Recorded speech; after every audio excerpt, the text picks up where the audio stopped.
शुक्लांबरधरं विष्णुं शशिवर्णं चतुर्भुजं प्रसन्नवदनं ध्यायेत् सर्वविघ्नोपशान्तयेत्।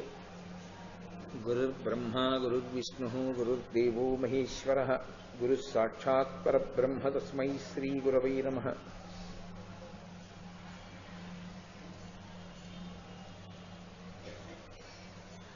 व्यासाय विष्णुरूपाय व्यासरूपाय विष्णवे नमो वै ब्रह्मनिधये वासिष्ठाय नमो नमः। कूजन्तं राम रामेति मधुरं मधुराक्षरम् आरुह्य कविताशाखां वन्दे वाल्मीकिकोकिलम्। श्रुतिस्मृतिपुराणानाम् आलयं करुणालयं नमामि भगवत्पादशङ्करं लोकशङ्करम्। वागर्धाविव सम्पृक्तौ वागर्धप्रतिपत्तये जगतः पितरौ वन्दे पार्वतीपरमेश्वरौ। सूक्तिं समग्रयतु न स्वयमेव लक्ष्मीः श्रीरङ्गराजमहिषी मधुरैः कटाक्षैः वैदग्ध्यवर्णकुणकुम्भनगौरवैर्याम् कण्डूलकर्णकुहराः कवयोधयन्ति हैमोऽर्धपुण्ड्रमजहन्मकुटं सुनासं मन्दस्मितं मकरकुण्डलचारुगण्डम् बिम्बाधरं बहुलदीर्घकृपाकटाक्षं श्रीवेङ्कटेशमुखमात्मनिसन्निधत्ताम्। विमलपटी कमलकुटी पुस्तकरुद्राक्षसस्तहस्तपुटी कामाक्षी पक्ष्मलाक्षी कलितविपञ्ची विभासि वैरिञ्ची मनोजवं मरुततुल्यवेगं जितेन्द्रियं बुद्धिमतां वरिष्ठं वातात्मजं वनरयूथमुख्यं श्रीरामदूतं शिरसा नमामि। आपदामपहर्तारं दातारं सर्वसम्पदां लोकाभिरामं श्रीरामं भूयो भूयो नमाम्यहम्। जयतु जयतु देवो देवकीनन्दनोऽयं जयतु जयतु कृष्णो वृष्णिवंशप्रदीपः जयतु जयतु मेघश्यामलः कोमलाङ्गो जयतु जयतु पृथ्वी भरनाशो मुकुन्दः। हरिः ओम्। పరమేశ్వర స్వరూపైన సభకి నమస్కారం.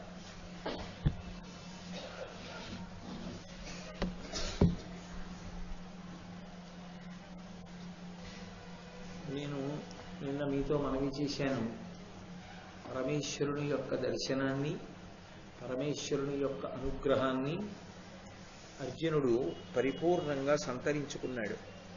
సంతరించుకున్నవాడై ఆ పాశుపతాస్త్రం యొక్క ప్రయోగ ఉపసంహారములను ఉపదేశపూర్వకంగా పరమశివుడి దగ్గర తెలుసుకుని తిరిగి గాంధీవాన్ని అక్షయబాణ తూణీరాల్ని పొందినటువంటి వాడయ్యాడు.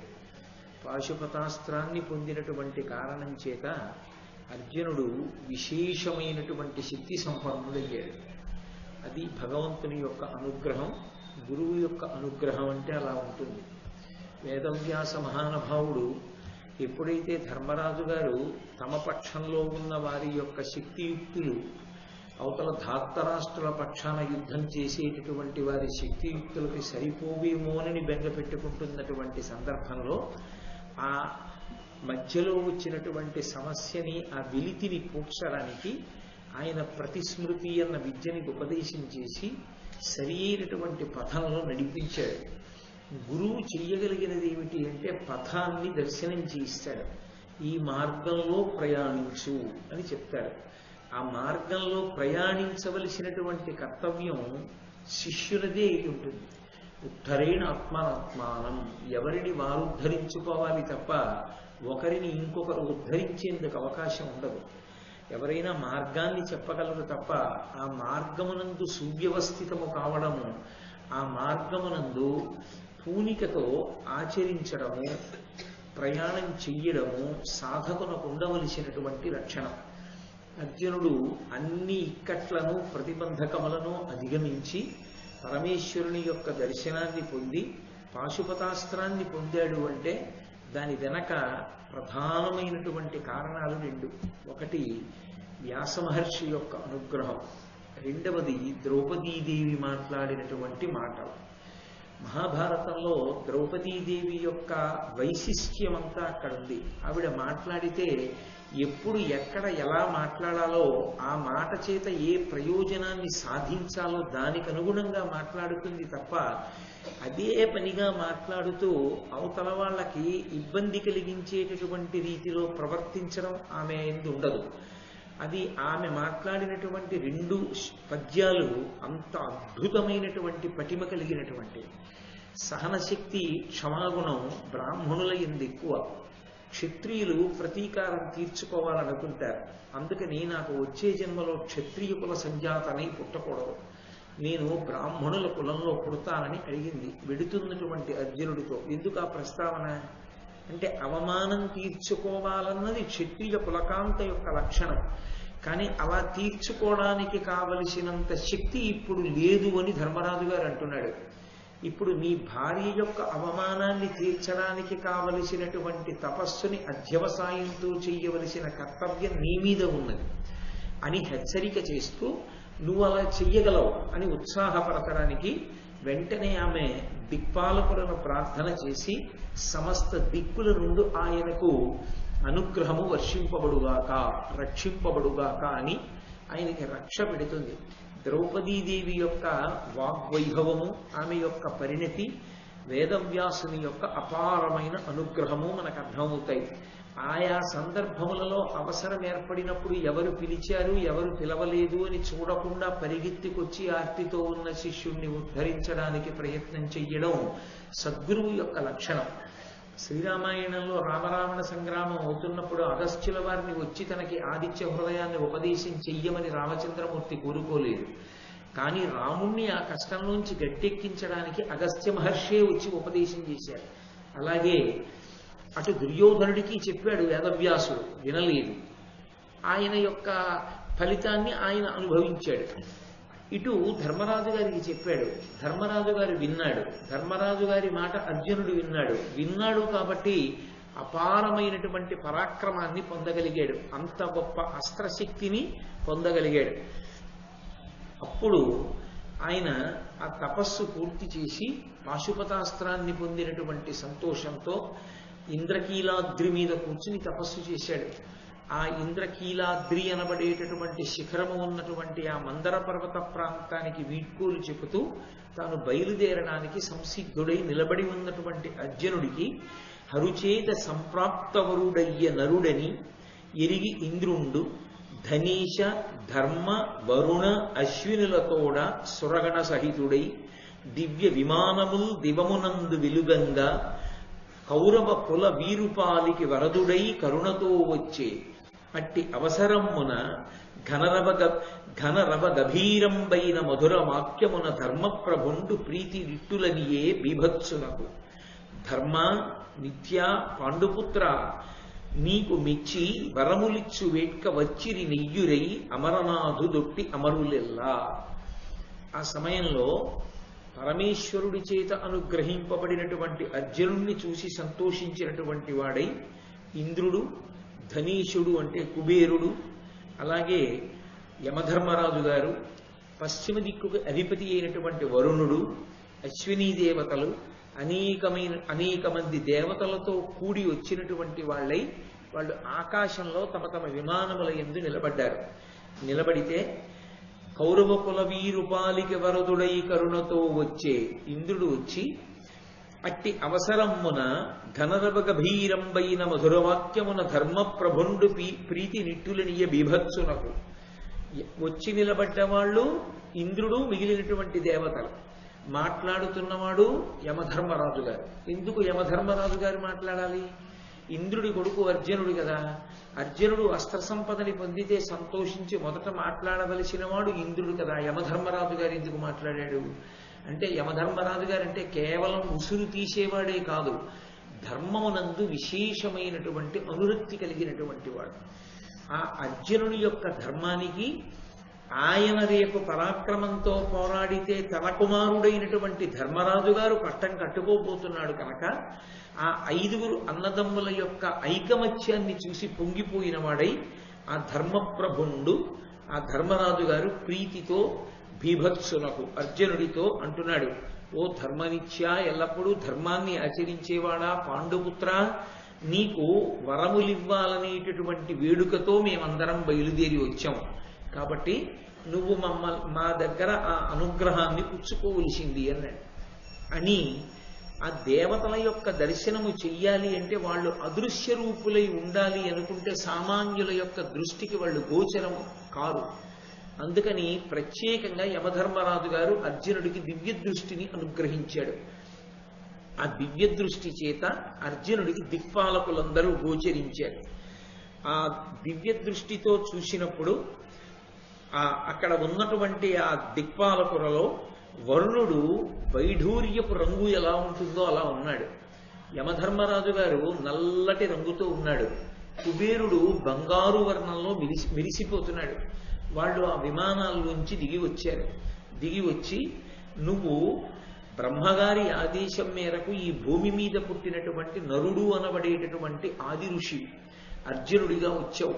భూభారాన్ని తగ్గించడానికి నారాయణుడు అనబడేటటువంటి ఋషి కృష్ణ పరమాత్మగా అవతరిస్తే నరుడివైనటువంటి నీవు అర్జునుడిగా వచ్చావు. ఇప్పుడు నువ్వు దేవతల యొక్క పరిపూర్ణమైనటువంటి అనుగ్రహ విశేషానికి నోచుకున్న కారణం చేత రాబో కాలంలో సూర్యాంశతో జన్మించినటువంటి కర్ణుణ్ణి, దైత్య దానవ గంధర్వ యక్షుల్ని, దానవాంశలతో వచ్చి భూమి మీద పరిపాలిస్తున్నటువంటి రాజులందరినీ సంహారం చేస్తావు. భూమి మీద మళ్ళీ ధర్మాన్ని నిలబెట్టడంలో కృతకృత్యుడవుతావు అని చెప్పారు.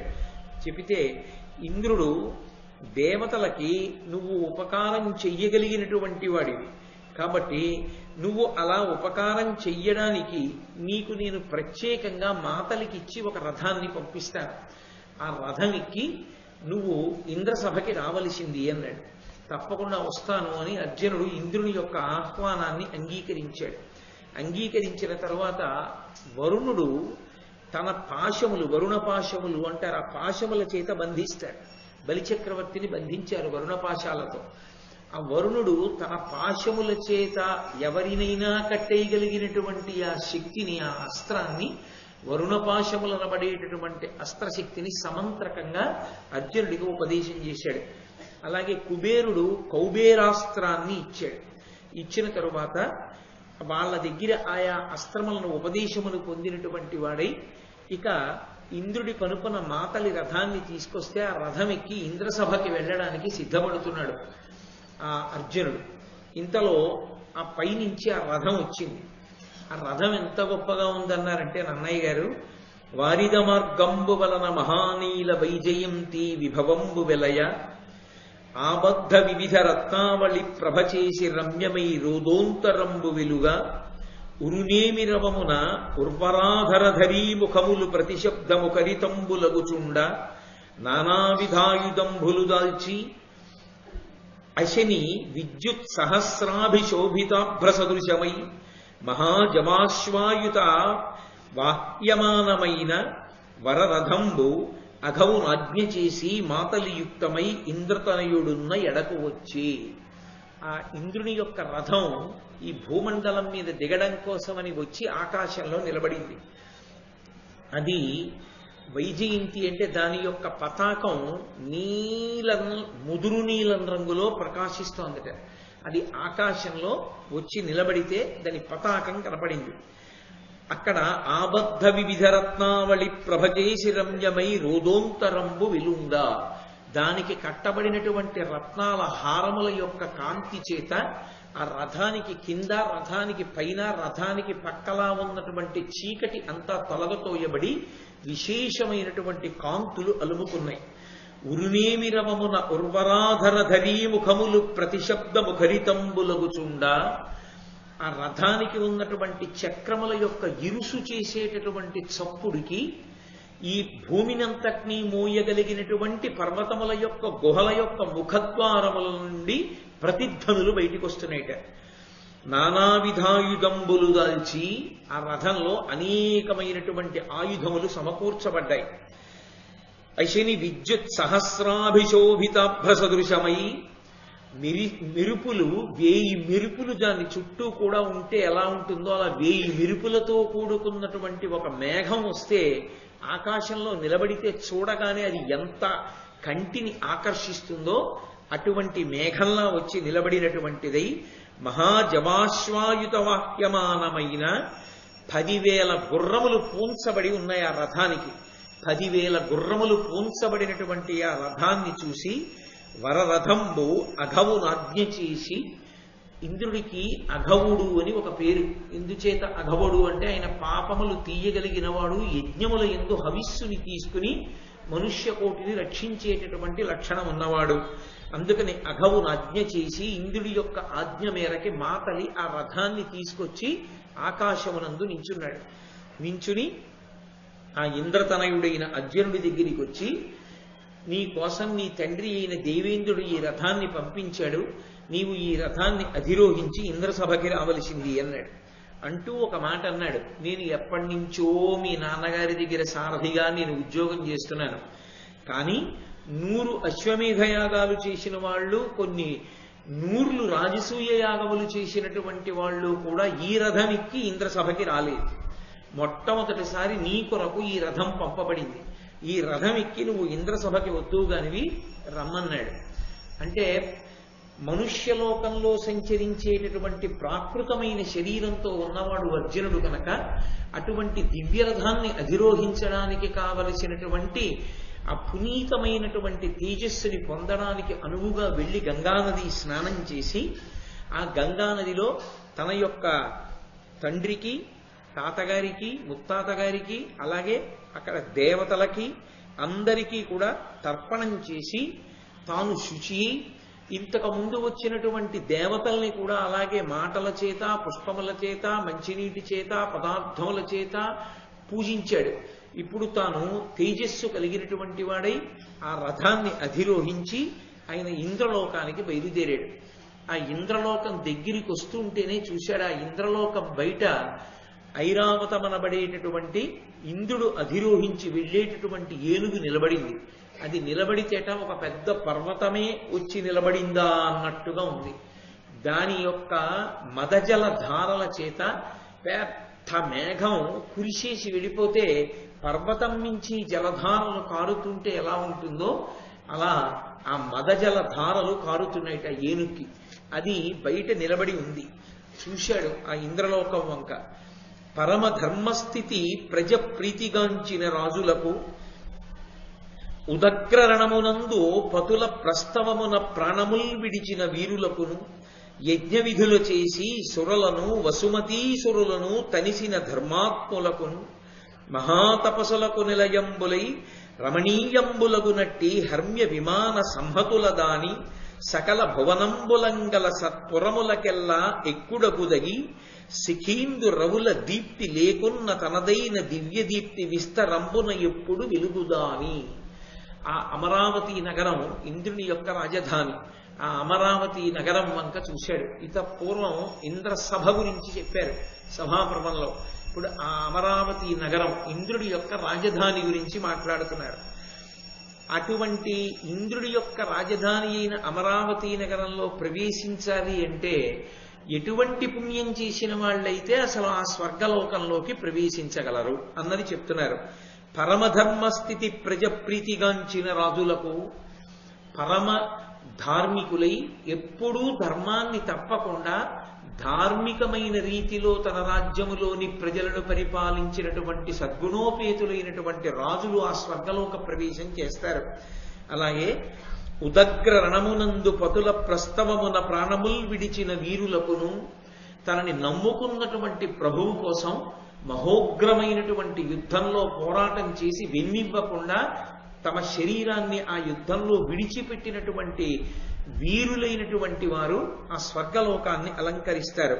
యజ్ఞ విధుల చేసి సురలను వసుమతీసురులను తనిపిన ధర్మాత్ములకును, బ్రహ్మాండమైనటువంటి యజ్ఞాలు చేసి ఆ యజ్ఞాలలో ఇవ్వబడినటువంటి హవిస్సు చేత దేవతలని తృప్తులను చేసి, అలాగే ఆ యజ్ఞ కార్యాన్నంతటినీ నిర్వహించినటువంటి బ్రాహ్మణోత్తములకు భూరి సంభావనలిచ్చినటువంటి పరమధార్మికులైనటువంటి వారు ఎవరుంటారో వాళ్ళందరూ కూడా స్వర్గలోక ప్రవేశం చేస్తారు. మహాతాపసులకు నిలయంబులై రమణీయంబులగునట్టి హర్మ్య విమాన సంహతుల దాని, అనేక మంది గొప్ప తపస్సు చేసినటువంటి వ్యక్తుల యొక్క సమూహములు నివసించేటటువంటి బంగారు మేడలు గోపురములతో కూడుకున్నటువంటి ఆ అమరావతి నగర శోభను చూసినటువంటి వాడై, సకల భువనంబులంకల సత్పురములకెల్ల ఎక్కుడనదగి, అసలు ఈ బ్రహ్మాండములన్నిటిలోనూ అన్ని లోకములలోనూ కూడా ఉన్నటువంటి పురముల కల్లా శ్రేష్టమైనదిగా చెప్పబడేటటువంటి ఆ అమరావతి నగరాన్ని చూసినటువంటి వాడై శిఖీందు రవుల దీప్తి లేకున్న తనదైన దివ్య దీప్తి విస్తరంబున ఎప్పుడు వెలుగుదాని. సూర్యుడు, చంద్రుడు, అగ్ని ఈ మూడు అక్కడ ప్రకాశించకపోయినా తనదైన దీప్తి చేత, తనదైన కాంతి చేత తాను ప్రకాశించగలిగినటువంటి లక్షణం ఉన్నటువంటి ఆ అమరావతి నగరాన్ని చూసి అర్జునుడు పరమ సంతోషాన్ని పొందినటువంటి వాడై ఆ అమరావతి నగర ప్రవేశం చేశాడు, స్వర్గలోకంలోకి వెళ్ళాడు. ఎన్ని కార్యాలు చేసినా స్వర్గలోక ప్రవేశం ఇవ్వరు కొంతమందికి. ఎవరెవరికి స్వర్గలోక ప్రవేశం ఇవ్వరు అని అడిగారు. వాళ్ళు ఎన్ని పుణ్యాలు చేసిన వారైనా ఈ 5 రాకపోతే మాత్రం వాళ్ళకి స్వర్గలోక ప్రవేశాధికారం ఇవ్వరు. మొట్టమొదటిది ఆహితాగ్నులు కానివారు ప్రవేశించడానికి వీలు లేదు. వేదాన్ని నమ్మి ప్రతిరోజు అగ్నిహోత్రం చేసి నిత్యాగ్నిహోత్రీకులై అగ్నిహోత్రం చెయ్యనటువంటి వారికి స్వర్గలోక ప్రవేశం లేదు. కాబట్టి నేను ఎందుకు నమ్మానో మీకు అందరికీ అర్థమై ఉంటుంది. అలాగే జీవితంలో ఎన్నడూ తీర్థయాత్ర చెయ్యనటువంటి వాడెవరున్నాడో అటువంటి వాడికి ఎన్నడూ స్వర్గలోక ప్రవేశాన్ని కల్పింపరు. స్వర్గలోకంలో ప్రవేశించాలి అంటే కనీసార్హతలు ఇవి ఉండాలి. తీర్థయాత్ర చేసిన వాడై ఉండాలి. తీర్థయాత్ర అంటే ఏదో ఒక క్షేత్రానికి వెళ్ళి భగవద్ దర్శనం ఒకటి చేసుకుని తిరిగి రావడం కాదు. అక్కడ ఉండేటటువంటి తీర్థమునందు సంకల్ప సహితమైనటువంటి స్నానం చేసిన వాడెవరున్నాడో వాడు. అటువంటి తీర్థయాత్ర చేసినటువంటి వాడికి చెయ్యని వాణ్ణి స్వర్గలోక ప్రవేశం చెయ్యనివ్వరు. అసత్యాలాడడమే జీవితంలో ప్రయోజనంగా పెట్టుకుని ఎప్పుడూ అబద్ధాలాడే అలవాటు ఉన్నవాణ్ణి అందులోకి రానివ్వరు.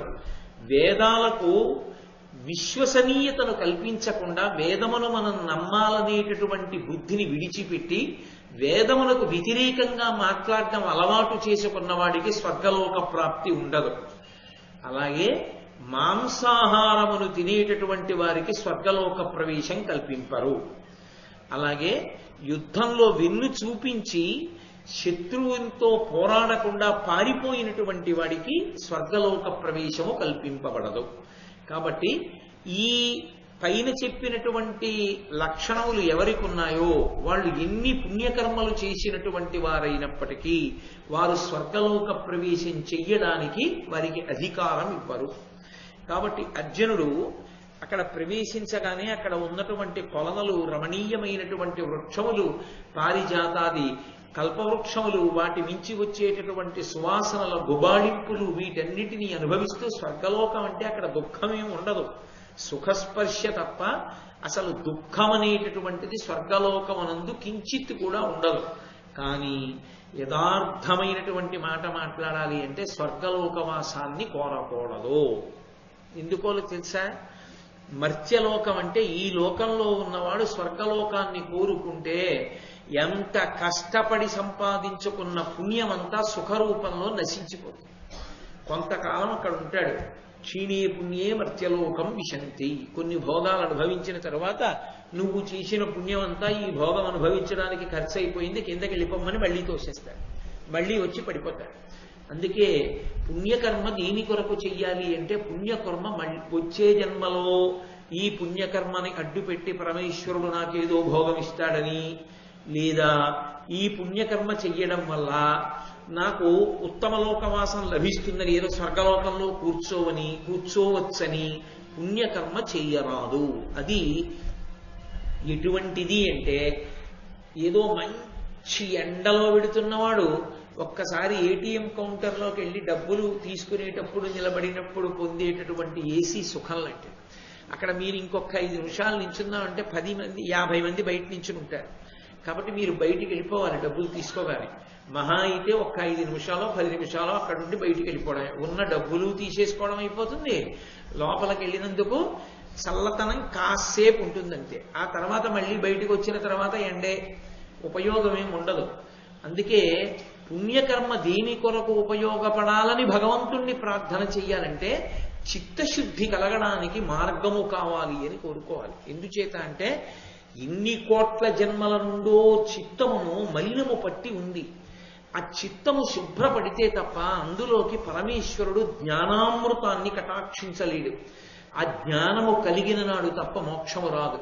మోక్షము కలిగితే తప్ప మళ్ళీ పునర్జన్మ స్వీకరించవలసినటువంటి అవసరము పోదు. కాబట్టి పునరావృత్తి రహిత శాశ్వత శివ సాయుధ్య స్థితిని పొందడానికి, మోక్షాన్ని పొందడానికి పుణ్యకర్మ దేనికి పనికి రావాలి అంటే చిత్తశుద్ధి కొరకు పనికి రావాలి. అంతేకాని నేను ఇన్ని చేశానండి, అది చేశానండి, ఇది చేశానండి అన్నది మళ్ళీ సుఖరూపంలో అనుభవించడం కోసము అని పెట్టుబడిగా పెట్టుకున్నవాడు మళ్ళీ పుట్టవలసిన అవసరం వస్తుంది. ఆ భోగాలన్నీ అయిపోయిన తర్వాత మళ్ళీ చేసుకోవడానికి మళ్ళీ కిందకు పోవాలి. పొరపాటున పాపం చేస్తే తిరియక్కుల్లోకి పోవాలి. అందుకని స్వర్గలోకవాసానికి 5 నిబంధనలు ఉన్నాయి కదండి, మనం వెడతామా అని బెంగ పెట్టుకోవలసిన అవసరం ఏమీ లేదు. యథార్థమునకు మనుష్యుని కన్నా అదృష్టవంతుడు ప్రపంచంలో సృష్టిలో ఇంకొకడు లేడు. మనుష్యుడొక్కడే ఊర్ధ్వలోకవాసం కూడా కోడుకోకుండా చిత్తశుద్ధితో జ్ఞానాన్ని పొంది మోక్షానికి దగ్గరవడానికి కావలసినటువంటి సాధనా సంపత్తిని చేకూర్చుకోగలిగినటువంటి అధికారి అయి ఉంటాడు. కాబట్టి అటువంటి ప్రయత్నము కొరకు పుణ్యకర్మ చెయ్యాలి తప్ప, భగవంతుని యొక్క అనుగ్రహమునకు దగ్గరవడానికి పుణ్యకర్మ చెయ్యాలి తప్ప, కేవలంగా పుణ్యం చేస్తే అదేదో సుఖాన్ని ఇస్తుంది, భోగాన్ని ఇస్తుంది అన్నదాని కోసం పుణ్యకర్మ చెయ్యడం అవివేకంతో కూడుకున్నటువంటి పని యథార్థమునకు. కాబట్టి అక్కడికి వెళ్ళినటువంటి అర్జునుడిని చూశారు ఆ ఇంద్రలోకంలో ఉన్న వాళ్ళందరూ. నరుడైన ఆదిముని అని, హరిసుతుడని, హరి సహాయుడని, హరుచేతన్ వరములు వడసిన వాడని సురలెల్లను వచ్చి పార్థు చూచిరి ప్రీతిన్. ఆ స్వర్గలోకంలో దేవతలందరూ ఉంటారు. ఆ దేవతలందరూ అర్జునుడిని చూడడానికి వచ్చారట. ఎందుకు అర్జునుడిని చూడడం అంటే, అర్జునుడిని చూడడానికి వాళ్ళు కొన్ని కారణాలు చెప్పారు. అందుకు వచ్చామయ్యా ఈయన్ని చూడడానికి అన్నారు. నరుడైన ఆదిముని అని, ఆయన మొట్టమొదటి ముని నరనారాయణులలో. ఆ ఆదిముని అయినటువంటి నరుడు అర్జునుడిగా భూమి మీద అవతరించాడు. కాబట్టి మహర్షి దర్శనం అభ్యున్నతి హేతు. మహాపురుష దర్శనం ఉత్తినే పోదు. లోకంలో మహాభక్తి తత్పరుడైనటువంటి వ్యక్తిని దర్శించినంత మాత్రం చేత విశేషమైనటువంటి ఫలితం లభిస్తుంది. శివమహాపురాణంలో వ్యాసుల వారు ఒక మాట చెప్పారు. అపారమైనటువంటి శివభక్తి తత్పరుడైన వ్యక్తి పూజామందిరంలోకి వెళ్ళి శివార్చన చేసుకుని తలుపు తీసి పూజామందిరంలోంచి బయటికి వస్తుండగా ఆయనని ఎవరు చూశారో వాళ్ళ ఖాతాలో త్రివేణీ సంగమ స్నానం చేశారు ఆ రోజున అన్న ఫలితాన్ని వేస్తారు. కాబట్టి భగవద్భక్తి తత్పరులైనటువంటి వారి దర్శనమే చాలు, అంత గొప్పది. అది లభించమంటే లభించేది కాదు. మహాత్ముల దర్శనము, భాగవత దర్శనము విశేష ప్రయోజనమును సాధించుకోవడానికి హేతువు. అందుకే అది దొరకమంటే దొరికేది కాదు. ఎవరైనా దాన్ని సద్వినియోగం చేసుకోవలసిందే.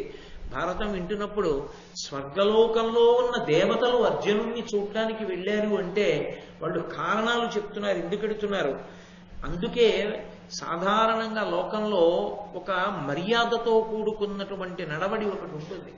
మహాత్ములైనటువంటి వారు నిరంతరము భగవదర్చన యందు నిపుణులైనటువంటి వారు సన్యాసాశ్రమమునందున్నప్పటికీ కూడా పీఠాధిపత్యమును స్వీకరించడానికి అర్హత పొందినటువంటి వారై శంకర భగవత్పాదాచార్య స్వామి వారు తప్ప ఏ ఇతరులు పీఠమును స్థాపించిన వారు లేరు.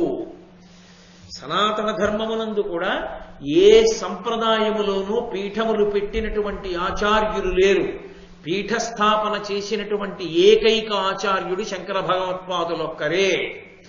మళ్ళీ అవైదికమైన వాదనలు భరతఖండంలోకి ప్రవేశించకూడదని తూర్పున జగన్నాథులో గోవర్ధన పీఠము, పడమర ద్వారకలో కాళికాపీఠము, ఉత్తరమున బదరికాశ్రమములో జ్యోతిపీఠము, దక్షిణమున శృంగగిరిలో శారదాపీఠము ఉంచినటువంటి మహాపురుషులు శంకర భగవత్పాదులు.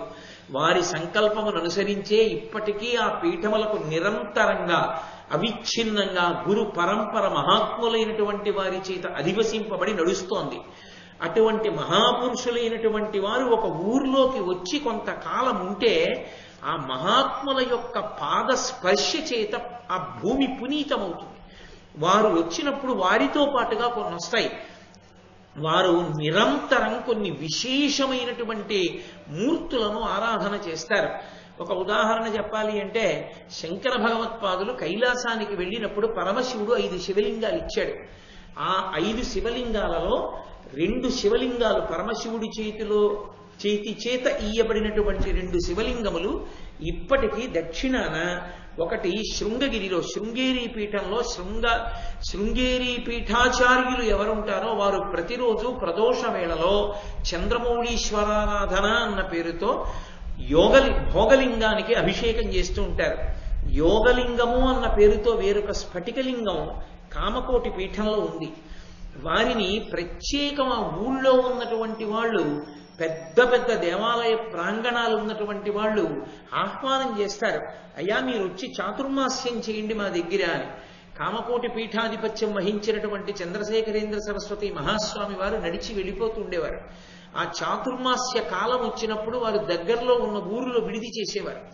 అది పెద్ద తీర్థం అయిపోయేది. కొన్ని ప్రదేశాలలో అయితే ఎంత ఆశ్చర్యకరమైన సందర్భాలు జరిగాయంటే వారు కేవలంగా ఒక చిన్న ఇంట్లో ఉండి ఆరాధన చేసేవారు. ఎంత నియమంతో కూడుకున్న ఆరాధన అంటే ఒకరోజు వారు చంద్రమౌళీశ్వరలింగానికి అభిషేకం చేసుకోవడానికి నిత్యానుష్ఠానానికి కూర్చున్నారు. ఇల్లంతా పొగ పట్టేసి ఉంది. అక్కడ ఆ వంట చేస్తున్నారు, ఆ నైవేద్యానికి కావలసినవి వండుతున్నారు. ఆ వండుతున్నప్పుడు పొగొచ్చేసి గదంతా పట్టేసింది. ఎలా చేసుకుంటారు ఈయన అనుకున్నారు. ఆయన ఒక్క మాట అనలేదు ఎవరిని. ఆయన తిన్నగా వచ్చి పొయ్యి పక్కన కూర్చుని అనుష్ఠానం చేశారు. అంతా అయిపోయిన తర్వాత అడిగారు, అయ్యా మీకు చాలా ఇబ్బంది కలిగిందని. ఆయన అన్నారు, పొగ అంతటా వ్యాపిస్తుంది, పొయ్యి దగ్గర ఉండదు, అందుకే పొయ్యి దగ్గర కూర్చుని చేశారన్నారు. ఆయనకి శౌచానికి దోషం వచ్చిందని అనుమానం వస్తే ఆయన చెట్టు మీద ఎక్కి కూర్చొని అనుష్ఠానం చేసేవారు. ఇదే కాకినాడ పట్టణంలో కంచికామకోటి పీఠాధిపతులు పరమాచార్య స్వామి వారు చెట్టు మీద కూర్చొని అనుష్ఠానం చేశారు. అటువంటి మహాపురుషులు ఒకానొకప్పుడు ఆయన ద్రవిడ దేశంలో ఒక పల్లెటూరులో ఉన్నారు చాతుర్మాస్యానికి. ఉంటే ఆయన తెల్లవారి అనుష్ఠానం చేసుకుని బయటికి వచ్చేటప్పటికి ఆయన దర్శనం కోసం ఊరంతా నిండిపోయి పక్క ఊళ్ళ నుంచి వచ్చినటువంటి పల్లెటూళ్ళ నుంచి వచ్చినటువంటి జనుల చేత ఇంతమందికి దర్శనం ఎలా ఇవ్వాలి అని అనుమానం వచ్చి నిచ్చెన వేస్తే నిచ్చెనెక్కి ఆ ఇంటి పైకప్పు మీద నించుని చెయ్యి ఊపేవారు. ఆయన దర్శనం చాలు. అటువంటి మహాత్ముల్ని తీసుకొస్తారు చాతుర్మాస్యం చేయమని. ఎందుకని ఉత్తప్పుడు సన్యాస ధర్మంలో వారు ఒక చోట ఉండకూడదు, వెళ్ళిపోతూ ఉంటారు.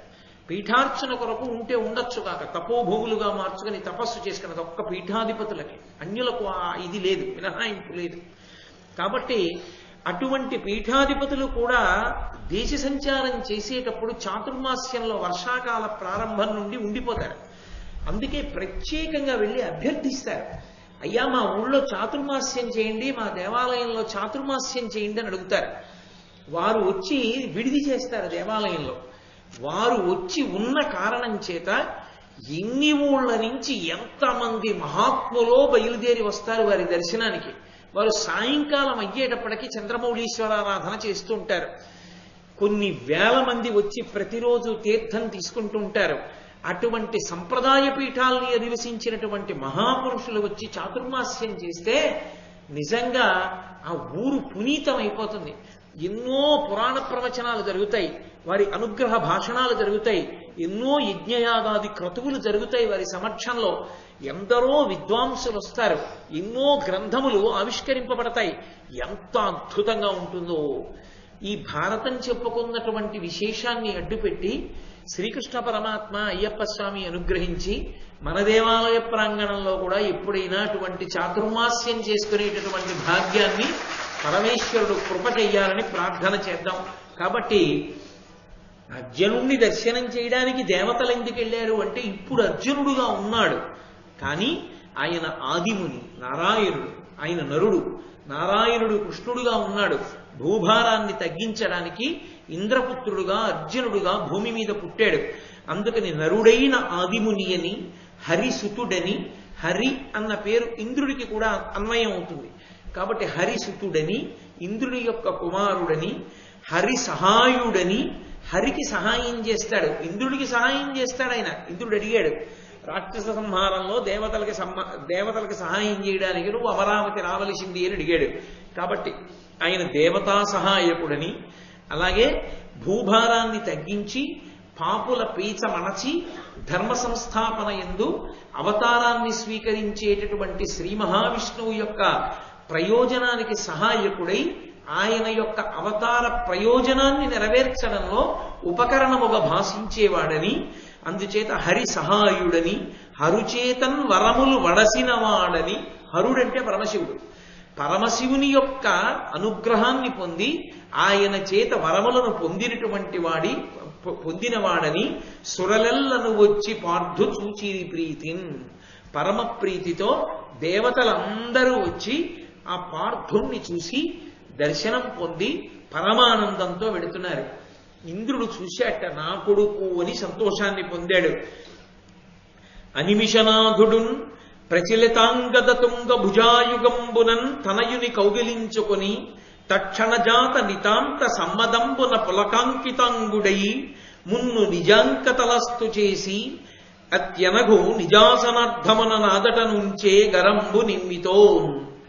ఆ అనిమిషనాథుడు అంటే కనురెప్పలు పడనటువంటి దేవతలకందరికీ కూడా అధినాయకుడైనటువంటి దేవేంద్రుడు ఆ పెద్ద పెద్ద చేతులు ఇలా కదిపితే ఆయన పెట్టుకున్నటువంటి భుజకీర్తులు కంకణములు శబ్దం చేస్తుంటే ఆ చేతులెత్తి ఆ అర్జునుణ్ణి గట్టిగా కౌగిలించుకొని పులకాంకిత గాత్రుడయ్యాటంటే ఒళ్ళంతా కూడా పులకాంకురములు వచ్చినటువంటి వాడై పరమ సంతోషాన్ని పొంది ఆయన కూర్చునేటటువంటి ఆసనంలో అర్ధభాగం ఇచ్చి అర్జునుణ్ణి తీసుకొచ్చి తన తొడ మీద కూర్చోపెట్టుకుని తర్వాత తను కూర్చున్న సింహాసనానికి అర్ధభాగం ఇచ్చి దాని మీద ఇంద్రుణ్ణి కూర్చోపెట్టుకున్నాడు.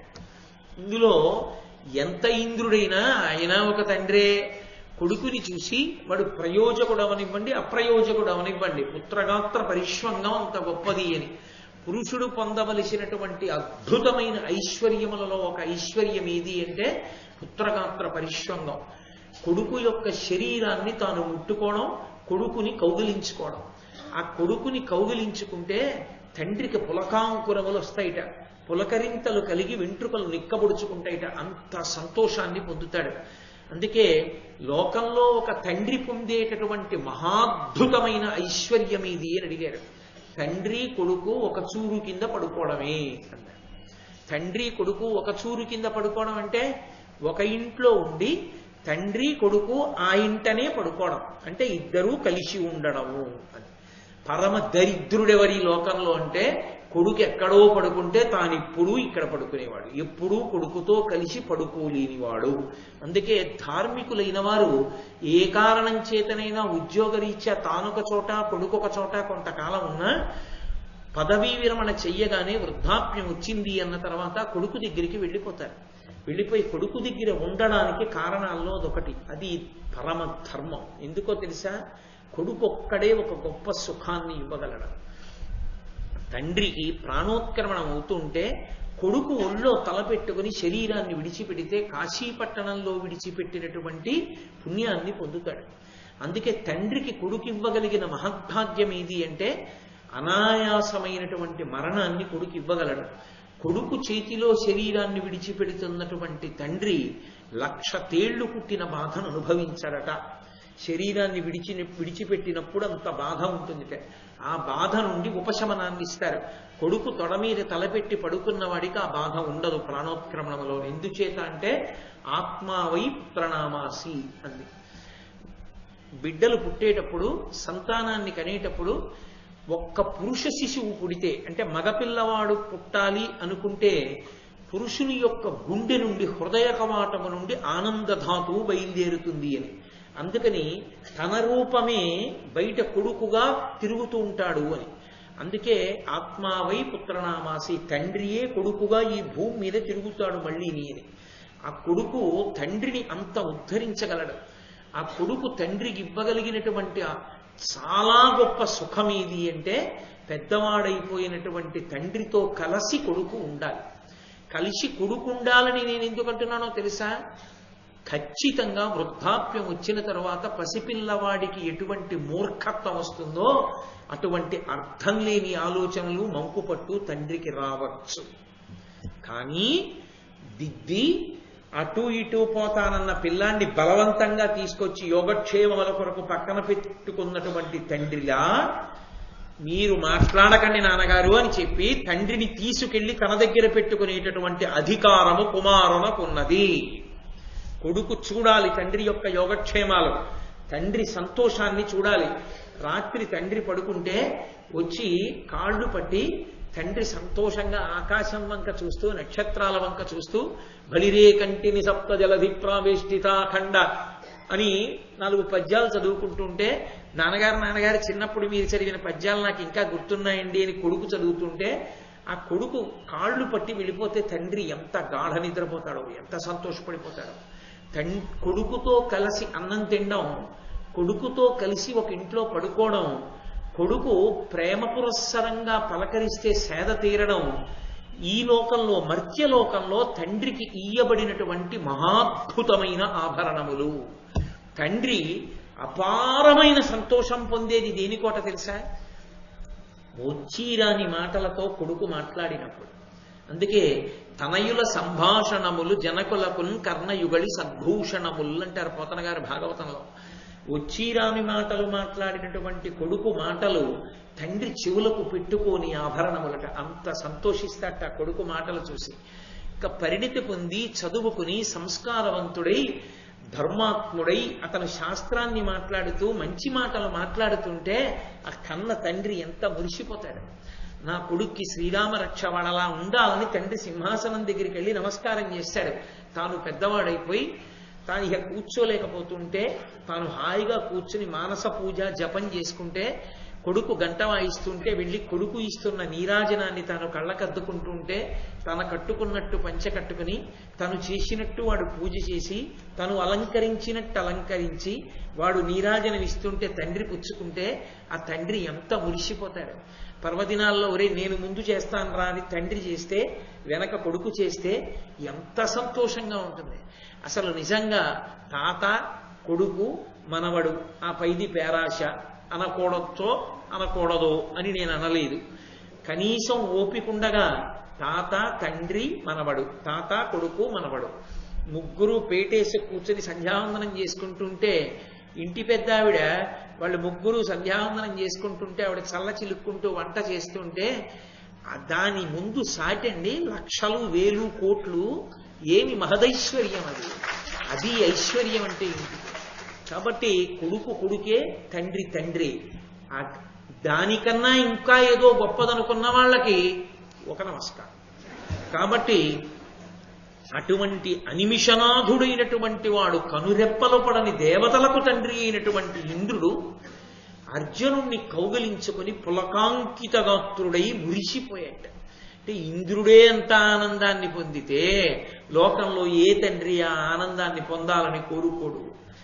ఐరావతం యొక్క కుంభస్థలం మీద తరచుగా తన అరచేతితో కొట్టి దాన్ని అటు ఇటు నడిపించడంలో కఠినమైనటువంటి ఆ ఏనుగు యొక్క కుంభస్థలం రాపిడి చేత కాయలు కాచి కరుపు తేరినటువంటి తన చేత్తో అర్జునుడి యొక్క సర్వాంగములను స్పృశించి ఓసారి చేయి పట్టుకుని ఓసారి వీపు మీద చెయ్యేసి, అబ్బా ఏమి భుజాలు మా వాడివి, వీటికే కట్టుకుంటాడు అక్షయ బాణతూణీరాలు అని ఓసారి ఆ భుజాలు ముట్టుకుని, అబ్బా ఎంత పెద్ద వీపురా మా వాడిది, కవచం కట్టుకుంటే అందుకే అంత అందంగా ఉంటాడు అని ఆ వీపు ముట్టుకుని ఆ కొడుకుని 10 మాటలు ముట్టుకుంటే అసలే కరుకు తేరిన చెయ్యేమో ఆ చెయ్యి మీద పడుతుంటే నాన్నగారు పిచ్చి ప్రేమతో ముట్టుకుంటున్నారని అర్జునుడు నిరోధించకుండా ఊరుకుంటే ఆ ముట్టుకుని ముట్టుకుని ముట్టుకుని ముట్టుకుని మురిసిపోతున్నట్ట ఇంద్రుడు. ఒకే ఆసనం మీద తండ్రితో కలిసి అర్జునుడు కూర్చునుంటే అక్కడ ఉండేటటువంటి అప్సరోగణములన్నీ కూడా బంగారు దండములు కలిగినటువంటి చామరాలు పట్టుకుని ఆ దేవతలు, గంధర్వులు, సిద్ధులు, విద్యాధరులు మొదలైనటువంటి వారు ఆ అర్జునుడికి ఇంద్రుడికి పూజ చేస్తూ ఆ చామరాలు వేస్తూ వాళ్ళని సంతోషపెడుతున్నారట. చామరం ఎందుకు వేస్తారు అంటే బడలిక నుండి విశ్రాంతి కలుగుతుంది. చామర సేవ అని అది ఒక్క దేవతలకే చేస్తాం, లేకపోతే విష్ణువాంశ లేనివాడు పృథివీపతి కాడు కనుక పూర్వం మహారాజులకు వేసేవారు చామరం. ఆ చామరం వేశారు అంటే ఈశ్వరుడికి బడలిక తీరుతుంది, పరమేశ్వర మూర్తికి కూడా ఆకలి ఉంటుంది. అందుకే ఒక దేవాలయంలో విగ్రహాన్ని ప్రతిష్టాపన చేసిన తరువాత శౌచ్యంతో ఉండి తగినంత నైవేద్యం పెట్టకపోతే ఈశ్వరుడు ఆకలితో ఆర్తి పొందుతాడు. అందుకే కామకోటి పీఠాధిపత్యం వహించిన మహాపురుషులు పరమాచార్య స్వామి తరచుగా ఒక మాట చెప్పేవారు, కొత్త దేవాలయాలు కట్టేకండి, ఉన్న పాడుపడిపోయిన దేవాలయాలు పునరుద్ధరించండి అనేవారు. కొత్త కొత్త దేవాలయాలు కట్టేయడం చాలా తేలికే. కట్టిన దగ్గర నుంచి అందులో కాస్త స్త్రీ సూక్త పురుష సూక్తాలతో అభిషేకం చేయడానికి నమక చమకాలు ఇచ్చినవాడు కూడా అర్చకుడుండడు. అర్చకుడుంటే ఆ దేవాలయంలో నైవేద్యం పెట్టడానికి తగినటువంటి సాధన సంపత్తి ఉండదు. ఆ వంట చేయడానికి ఓ వంటశాల, అందులో శౌచంతో వంట చేసి స్వామికి తీసుకొచ్చి అన్నాన్ని నైవేద్యం చేయడం, ఏదో కూర నైవేద్యం పెట్టడం చేసేవాడు ఉండడు. ఒక్కొక్క విగ్రహం యొక్క శక్తి అంత ఎందుకు నిలబడుతుందో తెలుసా? అక్కడ చేసేటటువంటి నైవేద్యం వల్ల నిలబడుతుంది. మీరు చూడండి, వెంకటాచలము, శ్రీశైలము మొదలైనటువంటి క్షేత్రములకు ఆ శక్తి నిలబడడానికి కారణాల్లో ఒకటి అక్కడ జరిగేటటువంటి రాశి నైవేద్యం. దానికి కూడా ఆగమంలో విశేషమైనటువంటి ఫలితం ఉంటుంది. కాబట్టి అక్కడ చేసేటటువంటి పనికి అంత విశేషం ఉంటుంది. భగవంతుడు కూడా బడలిపోతాడు. ఆయనకి తీసుకెళ్ళి మనం అభిషేకం చేసేస్తే చేతిలో దొరికింది కదా అని బిందెను అలా పోసేస్తాం, మళ్ళీ వెంటనే పదార్థం పోసేస్తాం. ఆయన కూడా అలిసిపోతాడు. అలసట కలిగితే భగవంతునికి అలసట తీరాలి అంటే చామరం వెయ్యాలి. అందుకే చామరం వెయ్యడం అనేటటువంటిది అద్భుతమైన సేవల్లో ఒకటి. ఆ చామరం ప్రతి దేవాలయంలో ఉండాలి, ప్రతి ఇంట్లో ఉండాలి. ప్రతి ఇంట్లో ఉండి చామరం వెయ్యాలి. ఈశ్వరుడు విశ్రాంతి పొందుతాడు, సంతోషిస్తాడు ఆయన. అందుకని ఆ చామరం వేశారు ఇంద్రుడికి, అర్జునుడికి. సభలో పరిచయాలన్నీ పూర్తయిపోయాయి. నాయన కాసేపు సంతోషిద్దుగానివి అని గంధర్వ సంగీత గోష్ఠి ఎందు కూర్చోబెట్టాడు తీసుకెళ్లి ఇంద్రుడు. ఆయనకు కూడా మరి సంతోషం ఉంటుంది కదూ, కొడుకు సేద తీరాలని. అందుకని తీసుకెళ్లి అది గంధర్వ సంగీత గోష్ఠి, గంధర్వ సభ అన్న మాటకు అర్థం ఏమిటో తెలుసా? గంధర్వులు, అందుకే గాంధార వేదము అని పిలుస్తుంటారు, గాంధర్వ వేదము అంటుంటారు. ఆ గంధర్వులు ఎప్పుడూ ఆడుతూ పాడుతూ సంతోషంగా గడుపుతుంటారు వాళ్ళు. ఆ గంధర్వులు భూమికి దగ్గరలోనే తిరుగుతూ ఉంటారు. కానీ వాళ్ళ యొక్క ఆట పాట అవి మనకి వినపడవు. కొన్ని ప్రదేశాల్లో మాత్రం వినపడుతుంది. ఇప్పటికీ వినపడుతుంది అంటారు.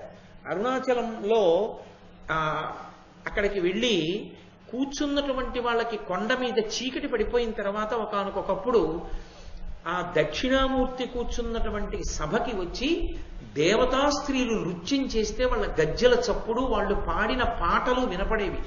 ఏం చాడ్విక్ అని ఒక ఆవిడ రికార్డ్ చేసింది దాన్ని. అది రికార్డ్ అయింది. రికార్డ్ అయితే తీసుకొచ్చారు, భగవాన్ రమణుల దగ్గర వినిపించింది ఆవిడ. అవును, ఇది దక్షిణామూర్తి సభలో గంధర్వులు పాడే పాట అని చెప్పారు ఆయన. ఆ గంధర్వులు ఎప్పుడూ ఆడుతూ పాడుతూ ఉంటారు. దాన్ని తన యొక్క తపశ్శక్తితో దర్శనం చేశాడు భరతముని. చూసి గంధర్వులు ఇలా ఆడతారు, ఇలా పాడతారు అని నట్టువాంగంతో ఆ నృత్యం ఎలా చెయ్యాలో భరతముని రచన చేశాడు. గంధర్వుల యొక్క ఆట పాట అంత గొప్పవి. వాళ్ళు సహజంగా ఉల్లాసంగా ఉంటారు. ఎందుచేత అంటే నృత్యమునందు లాస్య ప్రకటన మనకు ఎంతో గొప్ప స్థితి ఉంటుంది. ఎందుచేత నేను ఈ మాట అంటున్నానంటే భగవంతుని యొక్క రూపాన్ని అందరికీ కూడా దర్శనమిప్పించేస్తాడు నర్తకుడు. ఆ లక్షణం ఉంటుంది. చూడండి, పూజ అనేటటువంటిది జరుగుతున్నప్పుడు అది ఏం జరుగుతోంది అన్నది అర్థం అవడం అందరికీ సాధ్యం కావచ్చు, కాకపోవచ్చు. ఒక మంత్రంతో పూజ జరుగుతోంది అనుకోండి, ఆ మంత్రభాగం ఏమిటి, ఉపచారం ఏమిటి, ఎందుకు అలా జరుగుతోంది అన్నది తెలిసిన్ననాడు లోపల పొంగొస్తుంది. ఆ మంత్రం ఏమిటో తెలియదు, ఆ ఉపచారం ఏమిటో తెలియదు, ఏం జరుగుతోందో తెలియదనుకోండి, ఆ సంతోషం కలగదు. అందుకే ఆ బండతనం వస్తుంది మనసుకని పూజలో రాజోపచారాల్లో నృత్యం దర్శయామి అని పెడతారు. ఆ నృత్యం అక్కడ చేస్తే ఏమవుతుందంటే భగవంతుని యొక్క దర్శనము కలుగుతుంది సభకి. ఎలా కలుగుతుంది అంటారేమో మీరు, ఉత్సాహంగా చెయ్యాలి. అందుకే నృత్యం చేసేటటువంటి వాడు కేవలంగా ఏదో మన్ను తిన్న పావులా ఉండకూడదు. కస్తూరి తిలకం లలాట ఫలకే అన్నారనుకోండి, ఆ కస్తూరి తిలకం ఇలా నొసటి మీద కృష్ణుడికి ఎలా ఉంటుందో ఆవిడ అభినయిస్తుంది. వక్షస్థలే కౌస్తుభం నాసాగ్రే నవమౌక్తికం అని చూపిస్తుంది. చూపించినప్పుడు ఆ నర్తకీమణి చేసేటటువంటి నృత్యానికి అనుగుణంగా ఆమె యొక్క భావ ప్రకటనమునకు అనుగుణంగా అప్పుడు మీకు ఆ నర్తకీమణి కనపడదు. ఎప్పుడైనా ఒకరు నృత్యం చేసేటప్పుడు వారే కనపడ్డారనుకోండి, ఆమె లేదా అతడు నృత్యం చెయ్యడంలో సఫలీకృతుడయ్యాడని మీరు అనలేరు. సఫలీకృతులయ్యారు అని గుర్తేమిటో తెలుసా? వారు కనపడకూడదు. వారు ఏ పాత్రని అక్కడ ప్రదర్శిస్తున్నారో అది మీకు కనపడాలి. అది మీకు కనపడిందనుకోండి, ఎవరు అలా నృత్యం చేశారో వారు ధన్యులు. సభకంతటికి ఆ దర్శనాన్ని ఇప్పించారు అని గుర్తు. నేను మీతో దీనికి సంబంధించి ఒక ఉదాహరణ ఆవిష్కరించాలి అంటే, అత్యద్భుతం ఏది అంటే, శ్రీనివాస కళ్యాణం చేస్తుంటారు శోభానాయుడు గారు. ఆవిడ ఆ పందెం వేసి ఏదో కాసేపు సంతోషంగా ఆడడానికి వెంకటేశ్వర స్వామి వారితో పాచికలు ఆడుతుంది. ఆడినప్పుడు ఆవిడ పద్మావతి, వెంకటేశ్వరుడిగా నాకు జ్ఞాపకం ఉండి ప్రియా కార్తికేయన్ అని వేరొక తల్లి అభినయం చేసేవారు. వాళ్ళిద్దరూ పాచికలు ఆడతారు. ఆడినప్పుడు వాళ్ళ చేతిలో పాచికలు ఏమి ఉండవు, అక్కడ ఏమీ ఆ పాచికలు ఆడుతున్నటువంటి మంటపం ఏమి ఉండదు. కానీ వాళ్ళిద్దరూ కూర్చుని ఆ పందెం వేస్తారు. ఇలా ఇలా ఇలా అని ఇలా వేసినట్లు చూపిస్తుంది ఆవిడ. చూపిస్తే వెంకటేశ్వర స్వామి వారు గెలుస్తూ ఉంటారు, ఈవిడ ఓడిపోతూ ఉంటుంది. ఈవిడ ఓడిపోతున్న కొద్దీ ఆవిడలో ఉడుకుమోత్తనం అంటారే, ఆ ఉడుకుమోత్తనాన్ని ఆవిడ ఆవిష్కరించినటువంటి తీరు చూస్తే ఆవిడ ఓడిపోయి ఎంత ఉడుకుమోత్తనానికి పోతుందో చూడండి పద్మావతీదేవి అనిపిస్తుంది.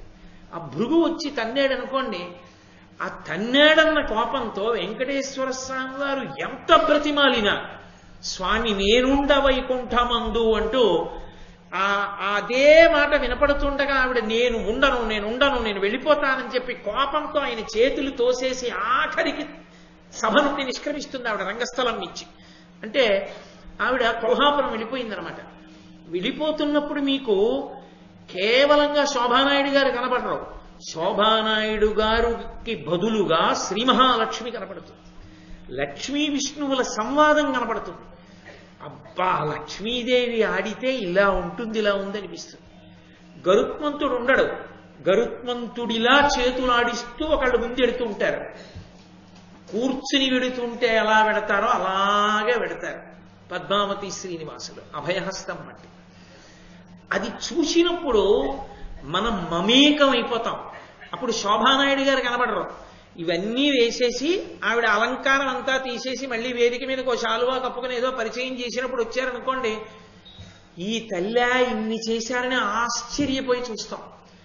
అంత గొప్ప అభినయం చేయగలరు. అందుకే అంతర్జాతీయ స్థాయిలో కూచిపూడి వైభవాన్ని నిలబెట్టగలిగింది ఆ తల్లి. కాబట్టి ఎందరో ఉన్నారు, నేను ఆ ఉదాహరణకి ఆ తల్లి పేరు చెప్పాను. కాబట్టి అలా సభకి భగవంతుని యొక్క రూపాన్ని తీసుకొచ్చి చూపిస్తారు ఆ నృత్యంలో. ఆ చూపించగలిగినటువంటి ప్రజ్ఞ ఆ గాంధర్వ వేదం గంధర్వుల యొక్క ఆటపాటల్లోంచి తీశాడు భరతముని దివ్య దృష్టి చేత. అలా తీయగలిగినటువంటి స్థితి ఆయనకి లభించింది. మహానుభావుడు గొప్ప తపస్వి కనుక ఆ గంధర్వులే ఆడుతున్నారు, పాడుతున్నారు ఒక సభలో. ఎవరి కొరకు? అర్జునుడి కొరకు. ఎవరా అర్జునుడు? ఇంద్రుడి కొడుకు. ఇంద్రుడు స్వయంగా ఆహ్వానించాడు అమరావతికి. చూడవయ్యా అని తీసుకెళ్లి కూర్చోబెట్టాడు. ఇప్పుడు వాళ్ళు ఎంత ఉత్సాహంగా ఆడి పాడతారు ఆయన చూసి సంతోషించాలని. అందుకని పాకశాసను పనుపున పాట్టుడొక్క మణిమయంబైన మహనీయ మందిరమున ఎలమి గంధర్వ సంగీత హృద్యగోష్ఠి నుండి చెవులకు ఉత్సవం బొద్దుచుండా. చెవులకు ఉత్సవం జరుగుతోందా అన్నట్టుగా పాడుతున్నటువంటి పాటలతో కూడుకున్నటువంటి గంధర్వుల యొక్క సంగీత సభ ఒక మణిమంటపంలో జరుగుతుంటే ఇంద్రుడి యొక్క పనుపున అర్జునుడు అక్కడికి వెళ్లి కూర్చుని ఆ సభలో జరుగుతున్నటువంటి సంగీత విభావరిని విన్నవాడై పరమ సంతోషాన్ని పొందాడు. పాకశాసను పనుపున అంటారు. పాకశాసనుని యొక్క అనుజ్ఞ మేరకు ఇంద్రుడికి పాకశాసనుడు అని ఒక పేరు. ఆ పేరు ఎందుకు వచ్చింది అంటే వృత్రాసురుడు అనబడేటటువంటి రాక్షసుని యొక్క సోదరుడికి పాకాసురుడు అని పేరు. ఆ పాకాసురుణ్ణి ఇంద్రుడు చంపాడు కనుక పాకశాసనుడు అని పేరు వచ్చింది. ఇంకొకటి, యజ్ఞయాగాది క్రతువులు చేసినప్పుడు ఆ హవిస్సు గుచ్చుకుని అందరినీ రక్షించేటటువంటి లక్షణం ఉన్నవాడు కనుక కాదు. ఒకానొకప్పుడు మీరు ఏడవకండి ఏడవకండి అంటూ మరుత్తులు గర్భంలో ఉండగా అదితి గర్భములో ఉన్నటువంటి పిల్లలని ముక్కలుగా కొట్టి గర్భరక్ష చేసినటువంటి వాడు కనుక పిల్లల్ని అదితి ప్రార్థన మేరకు రక్షించినటువంటి వాడు కనుక పాకశాసనుడు అని పేరు వచ్చింది. కాబట్టి ఆ పాకశాసనుడైనటువంటి ఇంద్రుని యొక్క ఆనుజ్ఞ మేరకు అర్జునుడు ఆ సంగీత సభలో కూర్చుని గంధర్వుల యొక్క గోష్ఠిని విన్నాడు. ఆ అర్జునుడు చంద్రోదయ వేళ అయిపోయింది.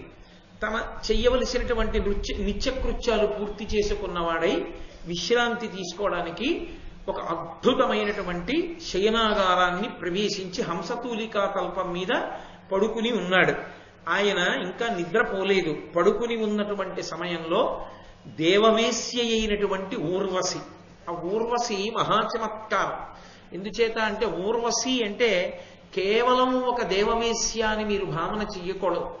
ఊర్వశి యథార్థమునకు అద్వైత సిద్ధాంతమునకు ప్రాణప్రదమైనటువంటి ఆనందహేతువైన స్థానాన్ని చెప్తుంది.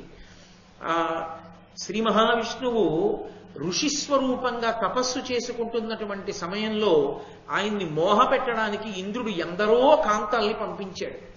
ఆ కాంతలు వచ్చారు, అకారణంగా వసంత ఋతువు వచ్చింది, కోయిల కూస్తోంది, బహిర్ముఖులై అందులో అందరూ సంతోషాన్ని వెతుక్కుంటారు.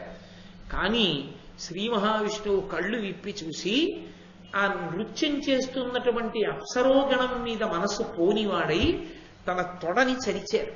చరిస్తే తొడలోంచి ఒక అందగత్తె బయటికి వచ్చింది, ఊరువులలోంచి బయటికి వచ్చింది. కాబట్టి ఊర్వశి. ఎక్కడుంది అసలు ఆనందం అంతా? ఆమె అందం ముందు మిగిలిన వాళ్ళ అందం ఎందుకు సరిపోలేదు, వాళ్ళు సిగ్గుపడి వెళ్ళిపోయారు. అంటే అసలు నిజమైన ఆనందం ఎక్కడున్నది అంటే మనలో ఉన్నది, బయట లేదు అని చెప్పేటటువంటి అంతర్లీనమైన సిద్ధాంతమునకు ప్రతీక ఊర్వశి. ఊర్వశి విష్ణువు యొక్క ఊరువుల నుండి ఉద్భవించినది, మహాందగత్తె.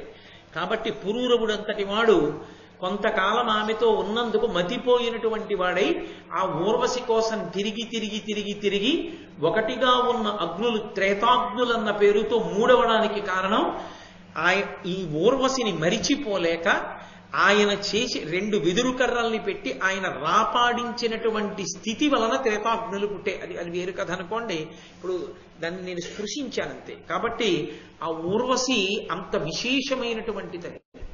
ఆమె దేవవేశ్య. ఆమె అర్జునుడు నిద్రించవలసినటువంటి ఆ అంతఃపురం యొక్క సౌధంలో ఆయన ఉన్నటువంటి గదిలోకి ప్రవేశించింది. ప్రవేశించగానే అర్జునుడు లేచి నిలబడ్డాడు. నిలబడి గబగబా వెళ్ళి నమస్కారం చేసి, నన్ను పుత్రస్నేహంబున మనమున మన్నించి శుభ సమగ్రుని చేయన్ చనుదించి తీవు ముదమున జనయిత్రీ ఏను కృతార్థ జన్ముడనైతిన్ అన్నాడు. జనయిత్రీ అమ్మా అని పిలిచాడు. పిలిచి నన్ను పుత్రస్నేహంబున మనమున మన్నించి, నీ మనస్సులో కొడుకొచ్చాడు, నేను కనపడలేదని నా మీద ఇంత ప్రేమతో అమ్మా నన్ను చూడ్డానికి వచ్చావా అమ్మా? శుభ సమగ్రుని చేయన్. అమ్మ యొక్క దర్శనం చేత ఏ కొడుకైనా శుభ పరంపరలని పొందుతాడు కదా అమ్మ ఆశీర్వచనంతో. అమ్మ ఆశీర్వచనం అంటే పరబ్రహ్మము యొక్క ఆశీర్వచనం కదా. అమ్మా నన్ను అనుగ్రహించడానికి వచ్చావా అమ్మా ఇంత ప్రేమతోటి? నేను కృతార్థుడనైతిన్ అమ్మా, నేను కృతార్థ జన్ముడనైతిన్, నా జన్మయే కృతార్థత పొందిందమ్మా అన్నాడు. ఇది తల్లిని చూడడం అంత గొప్ప విశేషమా? అది కాదు. వంశకర్త యొక్క భార్య అన్నది అర్జునుడి యొక్క భావన. వంశకర్తల యందు అంత గౌరవాన్ని పొంది ఉండాలి అని. యథార్థానికి అసలు వంశవృక్షము అని ఉంటుంది. చాలా వరకు ముందు తాతల తాతల తాతల తాతల తాతలు ఆ విశేషం, వాళ్ళ గోత్ర ఋషులు, ఆ ఋషుల చరిత్ర తెలిసి ఉండాలి. మా గోత్రంలో ఋషులు వీళ్ళండి అని నేను అన్నాను అనుకోండి, ఏమంటే ఆ గోత్రంలో ఆ ఋషి గొప్పతనం ఏమిటండి అని ఎవరన్నా అడిగారు అనుకోండి, ఏమో నాకు కూడా తెలియదు అన్నాడు అనుకోండి, వాడు కృతజ్ఞుడు. వాళ్ళు వంశకర్తలు, వాళ్ళు వంశంలో ముందు ఉన్నటువంటి మహానుభావులు. కాబట్టి వాళ్ళు జననీ జనకులతో సమానం. అటువంటి వాళ్ళ గురించి తెలిసి ఉండాలి. కాబట్టి వంశకర్త అయిన పురూరవుని భార్య, అందుకుని జనయిత్రి తల్లి ఊర్వశి. అందుకని అమ్మా నీకు నమస్కారం అమ్మా అన్నాడు. అంటే ఊర్వశి అంది, అనుపమ శౌర్య నీదు సముదగ్ర గుణంబులు నారదాది సన్మునివరులెల్ల చెప్పగా ప్రమోదమునన్ భవదీయ సంగమం వనిషము కోరుచుందగ ప్రియంబున వచ్చితి నేను కొరగానను జనియిత్రినంచు ఒక నాయము వల్కెదు వక్రభాషలం. అనుపమ శౌర్య, అనుపమ అంటే పోల్చడానికి తగిన వస్తువు లేనిది, ఉపమానము లేనిది అనుపమ. అటువంటి అనుపమమైనటువంటి శౌర్యము కలిగినటువంటి వాడా, నీ యొక్క సమగ్రమైనటువంటి గుణములను నారదాది మహర్షుల వలన నేను విన్నానయ్యా. విని ఎంతో సంతోషంతో నీతో సంగమ సుఖాన్ని పొందాలి అని దేవవేశ్యని కనుక నీ దగ్గరికి వచ్చాను. ఇదెక్కడి ధర్మం అయ్యోయ్, నేను నీతో సంగమ సుఖాన్ని అపేక్షించి వస్తే నువ్వు నన్ను తల్లి అని సంబోధిస్తున్నావు, అలా కుదురుతుందా అని అడిగింది ఆవిడ. అడిగితే, నీకు ఏనాటి తల్లిని నిజము చెప్పుమా, అమర లోకంబు వేశ్యలమైన మాకు ఇట్టి తగవులు నడవ వహీన బాహువీర్య ఇచ్చట వావులు వెతకచనదు. ఇది ఇంద్రలోకం, నేను దేవవేశ్యని. ఈ లోకంలో వావి వరసలు ఉండవు, ఒక్కొక్క లోకానికి ఒక్కొక్క ధర్మం. ఇది కేవలం భోగముతో కూడుకున్నటువంటి లోకం, పశ్చిమ దేశాల్లాగా. కాబట్టి ఇది కేవలం భోగానికి సంబంధించినటువంటి లోకం. ఇక్కడ నేను దేవవేశ్యని, నేను నీకు తల్లినేమిటి, నీకు ఏనాటి తల్లిని నిజము చెప్పుమా, ఏనాడు నీకు తల్లినయ్యా నేను అసలు, నీ ఎలా అన్నావు అలా నేను అమ్మనని. అమర లోకంబు వేశ్యలమైన మాకు ఇట్టి తగవులు నడవ హీన బాహువీర్య, అపారమైనటువంటి భుజశౌర్యము కలిగినటువంటి వాడా, బల సంపత్తి కలిగిన వాడా, ఎందుకు నన్ను అమ్మా అని పిలిచావో ఏది చెప్పు. అర్జునుడు అన్నాడు, ఓహో ఇమ్మెయి ధర్మద్రోహోక్తులు పలుకతగుని దోసంబది కాదే. అమ్మా, నేను ధర్మం చెప్పలేదని అనుకుంటున్నావా తల్లి? మా వంశకర్త అయినటువంటి పురూరవునకు నువ్వు భార్యవి, ఆయనకి నువ్వు భార్యవి, నాకు తండ్రి అయినటువంటి దేవేంద్రుడి దగ్గర పరిచారికవి. ఆయన నీ నృత్యాన్ని చూస్తూ ఉంటారు, ఆయన దగ్గర నువ్వు వేశ్యవి. కనుక అమ్మా, నీవు నాకు తల్లివి కావా? నువ్వు నాకు తల్లివే అయినప్పుడు నేను నిన్ను వేరొక బుద్ధితో ఎలా చూడడం కుదురుతుందమ్మా? దోషభూయిష్టం కదా. క్షత్రియులకు దక్షిణ నాయకత్వం అనేటటువంటిది లోకంలో ఉన్నా, ఒకరికన్నా ఎక్కువ మంది భార్యల్ని స్వీకరించడం అలవాటు ఉన్నా, నీవు తల్లివమ్మా, నీతో నీవు ప్రతిపాదించినటువంటి విశేషాన్ని జరపడం పొసగదు, కాబట్టి నన్ను మన్నించు అన్నాడు. ఎలా అంటే, పురూరవుడు ఆయన ఇలా బుధులు అని నేను మొన్నటి రోజున మీకు సభాప్రపం చెప్తున్నప్పుడు చెప్పాను. ఆ పరమశివుని యొక్క పార్వతీదేవి కేళి జరుగుతున్న చోటికి వెళ్లి శాపాన్ని పొంది ఇలా ఐలవంశంబు అంటాడు కృష్ణ భగవానుడు. ఈ భూమి మీద ఉన్న వంశాలు చెప్తూ ఆడదానిగా మారిపోయాడు. మారిపోయి ఇలా అన్న పేరుతో తిరుగుతుంటే ఆయన బుధుడితో కలిపి సంగమ సుఖాన్ని పొందాడు ఆ ఇలాదేవి. ఆ ఇలా బుధుని యొక్క సంగమం వలన పురూరవుడు జన్మించాడు. ఆ పురూరవుడు ఈ ఊర్వశిని స్వీకరించాడు భార్యగా. ఒకానొకప్పుడు ఆయన వెడుతుంటే ఊర్వశి కనపడింది. ఆమె ఎందు మరులుగొన్నవాడై ఈ ఊర్వశిని భార్యగా స్వీకరిస్తే ఆవిడ ఒక నియమం పెట్టింది, నేను నీతో ఉంటాను, కానీ ఎప్పుడైనా నువ్వు నాకు దిగంబరుడిగా కనపడితే మాత్రం నేను వెళ్ళిపోతాను స్మా. ఆయన అంగీకరించాడు. ఒకానొక నాడు ఆ ఊర్వశికి ఇంకా తన లోకానికి తాను వెళ్ళిపోవలసిన సమయం ఆసన్నమైపోయింది. ఆవిడ దగ్గర చిన్న చిన్న లేడి పిల్లలు ఉండేవి, ఎప్పుడు ఆవిడతోనే తిరుగుతుండేవి. ఆ పడక గదిలో ఆవిడ పక్కన ఉన్నాయి ఆ లేడి పిల్లలు. అవి ఉండగా ఒక గంధర్వుడు వచ్చి ప్రచ్ఛన్న రూపంలో ఈ లేడి పిల్లల్ని పట్టుకుపోతున్నాడు. ఆ లేడి పిల్లలు కానీ కనపడకుండా పోతే నిన్ను వదిలిపెట్టేస్తానంది ఆవిడ. ఇంతటి చక్రవర్తిని నీ లేడి పిల్లలే రక్షించలేనా అన్నాడు. ఆ లేడి పిల్లల్ని పట్టుకుపోతుంటే ఊర్వశి వెళ్ళిపోతుందేమోనన్న తమకంతో ఒంటి మీద బట్ట లేదన్న విషయం చూసుకోకుండా పురూరవుడు పరిగెత్తాడు. నువ్వు నాకు దిగంబరుడిగా కనపడ్డావు కనుక నిన్ను విడిచిపెట్టేస్తున్నానని వెళ్ళిపోయింది ఊర్వశి. ఆ ఊర్వశి వెళ్ళిపోయిన తర్వాత అబ్బో దేవతల్ని ప్రార్థన చేశాడు, త్రేతాగ్నుల్ని సృష్టించాడు, తర్వాత మళ్ళీ ఊర్వశిని పొందాడు, ఆమె సంతానాన్ని పొందాడు. అదిగో అందులోంచి వచ్చింది చంద్రవంశంలో ఈ పాండవుల వంశం యొక్క ప్రారంభం కూడా. అందుకని నువ్వు మా వంశకర్త యొక్క భార్యవి, కాబట్టి నువ్వు నాకు తల్లివి. తల్లివైన దానివి ఇలా మాట్లాడచ్చా అమ్మా అని, ఓహో ఇమ్మి ఈ ధర్మ ద్రోహోక్తుల పలుకదగునే దోసంబది కాదే హరిహరి మనమున తగ ఊహింపక నన్ను పలుకుటు చితమి నీకున్. అమ్మా ఇలా అనొచ్చా? అనకూడదు కదా. ఎంత ధర్మద్రోహముతో కూడుకున్న మాట మాట్లాడావమ్మా. హరిహరి అని చెవులు మూసుకుని, తప్పమ్మా అలా మాట్లాడకూడదు, ఈ లోకంలో భోగాలు ఉంటాయేమో, ఈ లోకంలో వావివరసలు ఉండవేమో, నేను ఈ లోకానికి చెందినవాడను కాను, నేను ఈ లోకానికి అతిథిగా వచ్చాను, అతిథిగా వచ్చినా నేను ఏ లోకానికి చెందినవాడిని, మర్త్యలోకానికి చెందినవాడిని, భూలోకం నుండి వచ్చాను, కానీ నేను భూలోకవాసిని. మాకు భూలోకంలో నియమము, నిష్ఠ, సదాచారము, కర్మము ఇవన్నీ ఉన్నాయి. ఉన్నప్పుడు ఆచార భ్రష్టులమై మేము జీవించకూడదమ్మా. నేను భూలోకవాసిని, నాకున్నాయి వావివరసలు, నీకు లేకపోవచ్చు, ఇంద్రలోకంలో ఉన్నావు కనుక.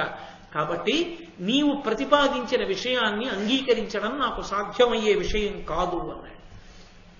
అంటే ఊర్వశి అంటే ఆచారకాండకు ఎంత ప్రాధాన్యతని చూపిస్తోందో భారతం మనకు అర్థం అవుతుంది.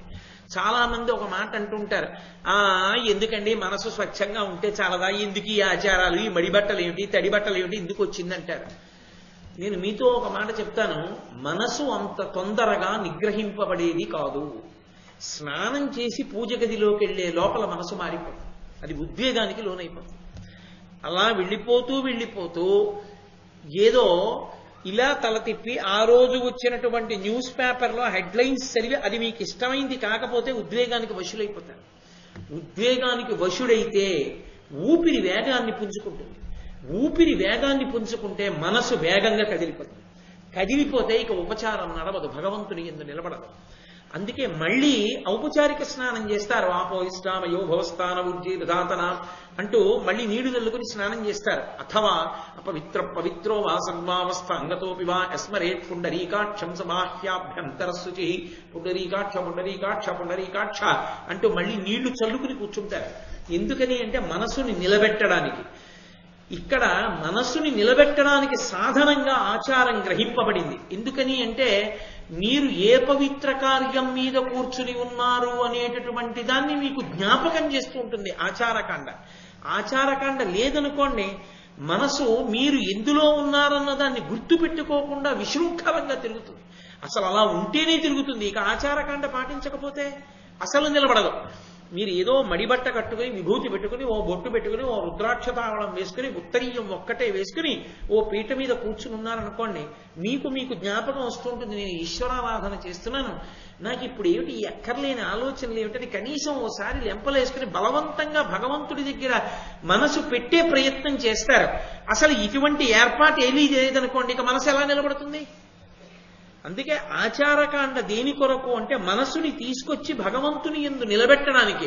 ఆ స్థాయిని పొందకుండా ఆచారం ఎందుకని మాట్లాడడం అర్థరహితమైన విషయం. అది జ్ఞాపకం ఉండాలనే, పవిత్రంగా విధి నిర్వహణ చెయ్యాలనే ఆచారానికి వశులవుతారు. కొన్ని ఉంటాయి, కొన్ని కర్తవ్యముల యందు తప్పకుండా తను ఎంత క్లేశపడుతున్నా తాను మాత్రం ఆ డ్యూటీలో అలాగే ఉండవలసిందే. మీరు చూడండి, రేపు రోహిణీ కార్తె వస్తుంది. ఈ చెవిలో గాట్పు ఈ చెవిలో కొడుతూ ఉంటుంది. హెల్మెట్ పెట్టుకుంటారు పోలీసులు, అది వేడెక్కిపోయి ఈ చుట్టూ కూడా మంట పెట్టేస్తూ ఉంటుంది. ఆ టోపీ తీయడానికి ఉండదు. ఇంతలా తోలుతో కూడుకున్నటువంటి బూటు వేసుకుంటారు. కాకి రంగు బట్టలు, దుక్కగా ఉన్న బట్టలు వేసుకుని, ఇంతలా బెల్ట్ పెట్టుకుని, దాని మీద ఏవేవో పెట్టుకుని, ఓ టోపీ పెట్టుకుని ఉక్కపోయడానికి బాగా చెమటపడ పైన హెల్మెట్ ఏదో పెట్టుకుని మండు టెండలో 4 వీధుల కూడలలో నిలబడి ఆ వాహనాల యొక్క పొగ అవి వెడుతున్నప్పుడు ఘర్షణకి ఎంత వేడి పుడుతుందో, ఒక్క 2 నిమిషాలు ఆగడానికి మనకి బద్ధకం. అక్కడ ఓవర్ బ్రిడ్జి దిగుతూ ఎక్కడ దాని చుట్టూ తిరిగి వెళ్లాలో అక్కడ తిరగడానికి బద్ధకం. దిగిలా వెళ్ళిపోయేవాడు, ఆ పక్క నుంచి వెళ్ళిపోయాడు, ఈ పక్క నుంచి వెళ్ళిపోయేవాడు.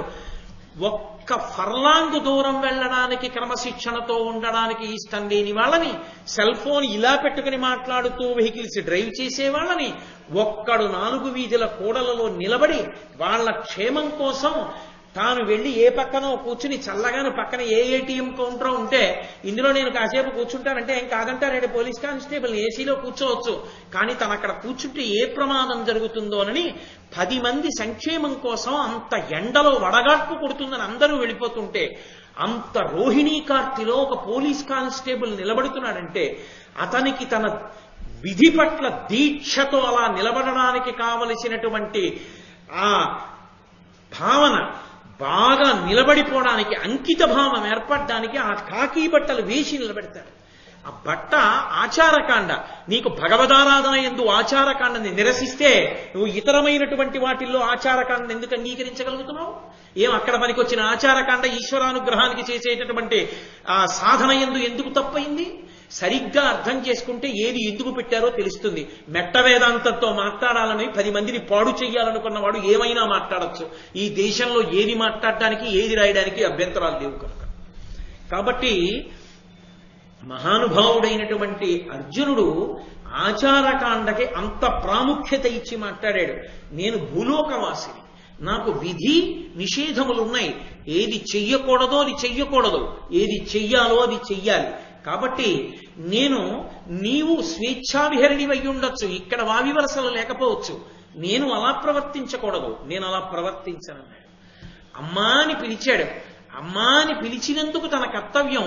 ఒకవేళ ఏదైనా అనకూడని మాట ఆవిడ నోటి వెంట శాపరూపంలో వచ్చినా అనుగ్రహం తల్లి అని నమస్కరించి ఊరుకోవడం తప్ప ప్రతిశాపం ఇవ్వకూడదు.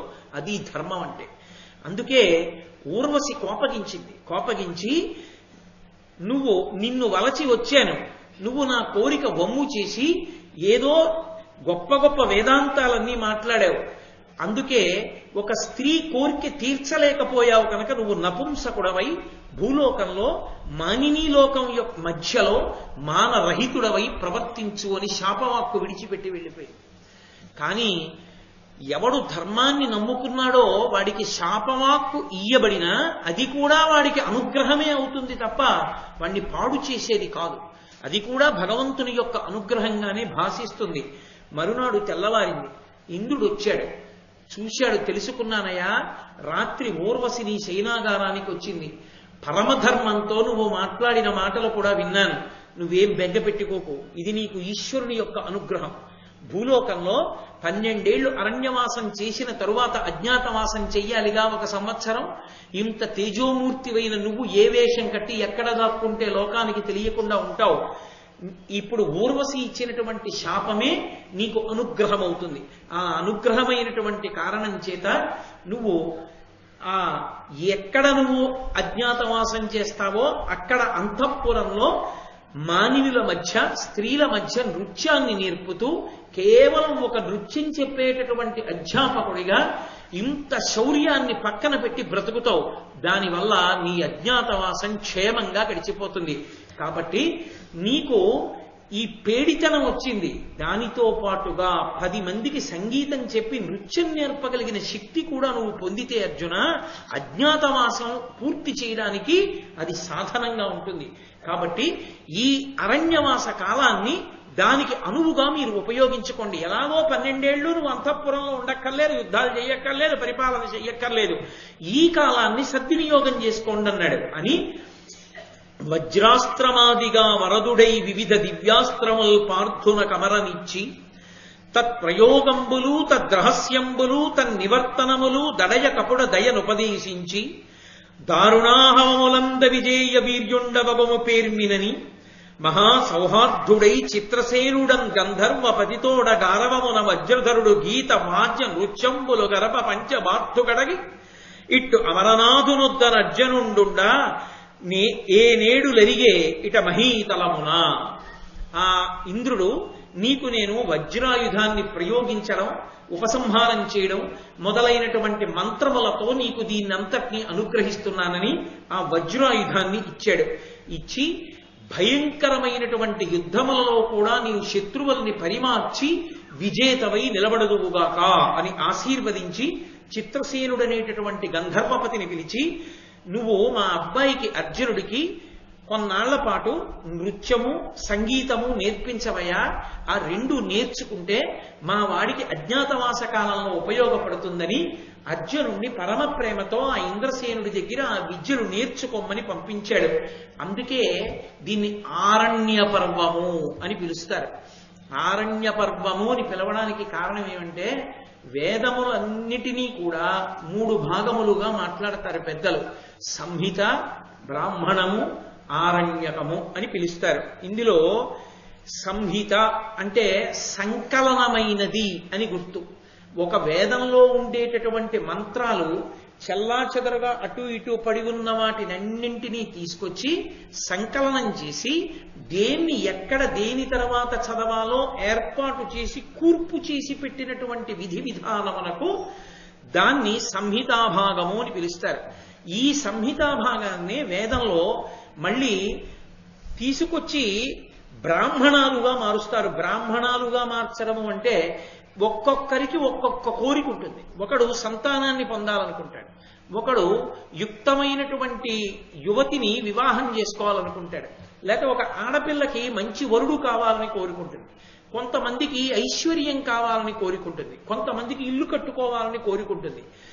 ఏ కోరిక కలిగినప్పుడు ఏ దేవతని ఎలా ఉపాసన చెయ్యాలో, హోమం ఎలా చెయ్యాలో, అందులోకి హవిస్సు ఎలా ఇవ్వాలో, ఏ లఘుగాయత్రితోటి స్వాహాకారాన్ని కలపాలో, బ్రహ్మస్థానంలో ఉన్నటువంటి వ్యక్తి యజ్ఞ నిర్వహణ యందు ఆ హోమ ప్రక్రియ యందు ఎటువంటి జాగ్రత్త తీసుకోవలసి ఉంటుందో ఈ విధి విధానాన్నంతటినీ చెప్పి మంత్రాన్ని హోమ ప్రక్రియగా మార్చి అందులో అనుసంధానం చేసినటువంటి మంత్రముల చేత ప్రీతి పొందిన దేవతల యొక్క అనుగ్రహము చేత ఆ యజమానుల యొక్క కామ్యములను తీర్చడానికి వీలుగా సంహిత యందున్నటువంటి మంత్రభాగాన్ని ఆరాధనా ప్రక్రియగా మార్చినటువంటి విధి విధానములకు బ్రాహ్మణములని పేరు.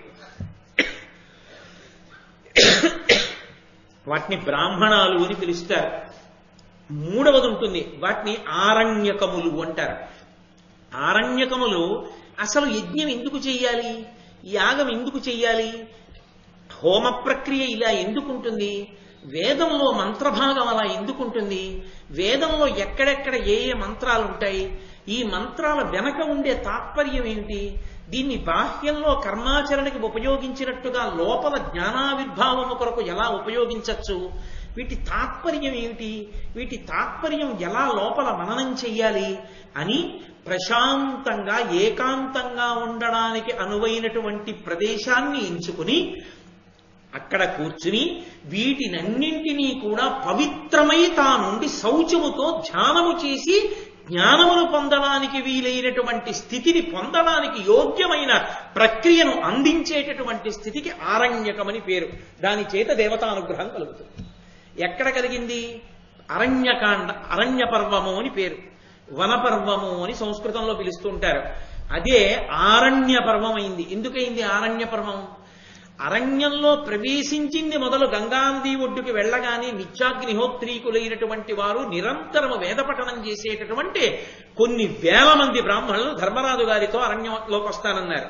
వాళ్ళందరికీ అన్నం పెట్టడం కోసం అన్నదాత అయినటువంటి ఆదిత్యుడి యొక్క అనుగ్రహాన్ని పొంది అక్షయ పాత్రని పొంది దానితో ఇన్ని వేల మంది బ్రాహ్మణులకు అన్నం పెడుతున్నారు. నియమం ఏమిటి? బ్రహ్మచర్యాన్ని పాటిస్తూ కృష్ణాజినాన్ని కట్టుకుని కందమూలాలు తింటూ వాళ్ళు అరణ్యంలో ఉండాలి. పరమ సాత్వికమైనటువంటి మునివృత్తిలో సాత్వికాహారం తింటూ రాజసమైనటువంటి గుణాలకి దూరంగా, అందుకే దానికి ఆరణ్యకములని పేరు. ఎక్కడో అరణ్యంలో ఏకాంత ప్రదేశంలో కూర్చుని ధ్యానం చేసి చింతన చెయ్యవలసినటువంటి విషయాల్ని పరమేశ్వరుడి అనుగ్రహంగా తమంత తాముగా వచ్చిన కొన్ని వేల మంది నిత్యాగ్నిహోత్రీకులైన బ్రాహ్మణులు వాళ్ళు ఉత్తినే కూర్చుంటారా? ప్రతిరోజు వేదాల్లోంచి మంత్రాలు చదువుతుంటే ధర్మరాజాదులు కూర్చుని ప్రశాంతంగా ఇంకొక పని లేదు కనుక ఈ మంత్రాలకు అర్థం ఏమిటి, ఈ హోమ ప్రక్రియకి అర్థం ఏమిటి, దీని వెనక ఉన్న తాత్పర్యం ఏమిటి, అదే వింటూ అదే ఆలోచిస్తూ దాని గురించే ధ్యానం చేస్తున్నారు. దాని గురించి ధ్యానం చేసి తెలుసుకున్నంత మాత్రం చేత దేవతల యొక్క అనుగ్రహం కలుగుతుంటుంది. అలా అనుగ్రహం కలిగినటువంటి కారణం చేత ఎవరికి ఏది అవసరమో అది సమకూరుతుంది. అందుకే ఆ ఆరణ్య పర్వంలోకి ప్రవేశించినదాదిగా ధర్మరాజు గారికి సూర్య భగవానుడి వల్ల అక్షయ పాత్ర వచ్చింది, అర్జునుడికి పరమశివ దర్శనమైంది, పాశుపతాస్త్రం వచ్చింది, యమధర్మరాజు గారి దర్శనమైంది, వరుణుడి దర్శనమైంది, అలాగే ఇంద్రుని యొక్క దర్శనమైంది, వరుణుడి దర్శనమైంది. వీళ్ళందరూ కూడా అనేకమైన అస్త్రములు ఇచ్చారు. ఏకంగా రథమెక్కి అమరావతికి వెళ్ళాడు, స్వర్గలోక దర్శనమైంది. ఇంద్రుడితో కలిసి అర్ధసింహాసనం మీద కూర్చున్నాడు. శాపం కూడా వరంగా పరిణమించింది. తదనంతరము వజ్రాయుధం అనబడేటటువంటి ఆయుధం కూడా తనకి దక్కింది, అస్త్రం దక్కింది. ఇది కాక అజ్ఞాతమాసం గడపడానికి వీలైనటువంటి రీతిలో కావలసినటువంటి నృత్య సంగీత విద్యలు చిత్రసేనుడు అనబడేటటువంటి గంధర్వుడి యొక్క అనుగ్రహం చేత లభిస్తున్నాయి. ఇవన్నీ రాజ్య పరిపాలన చేస్తుంటే అర్జునుడు నాట్యం నేర్చుకుంటూ సంగీతం నేర్చుకుంటూ కూర్చోగలడా? కూర్చోలేడు.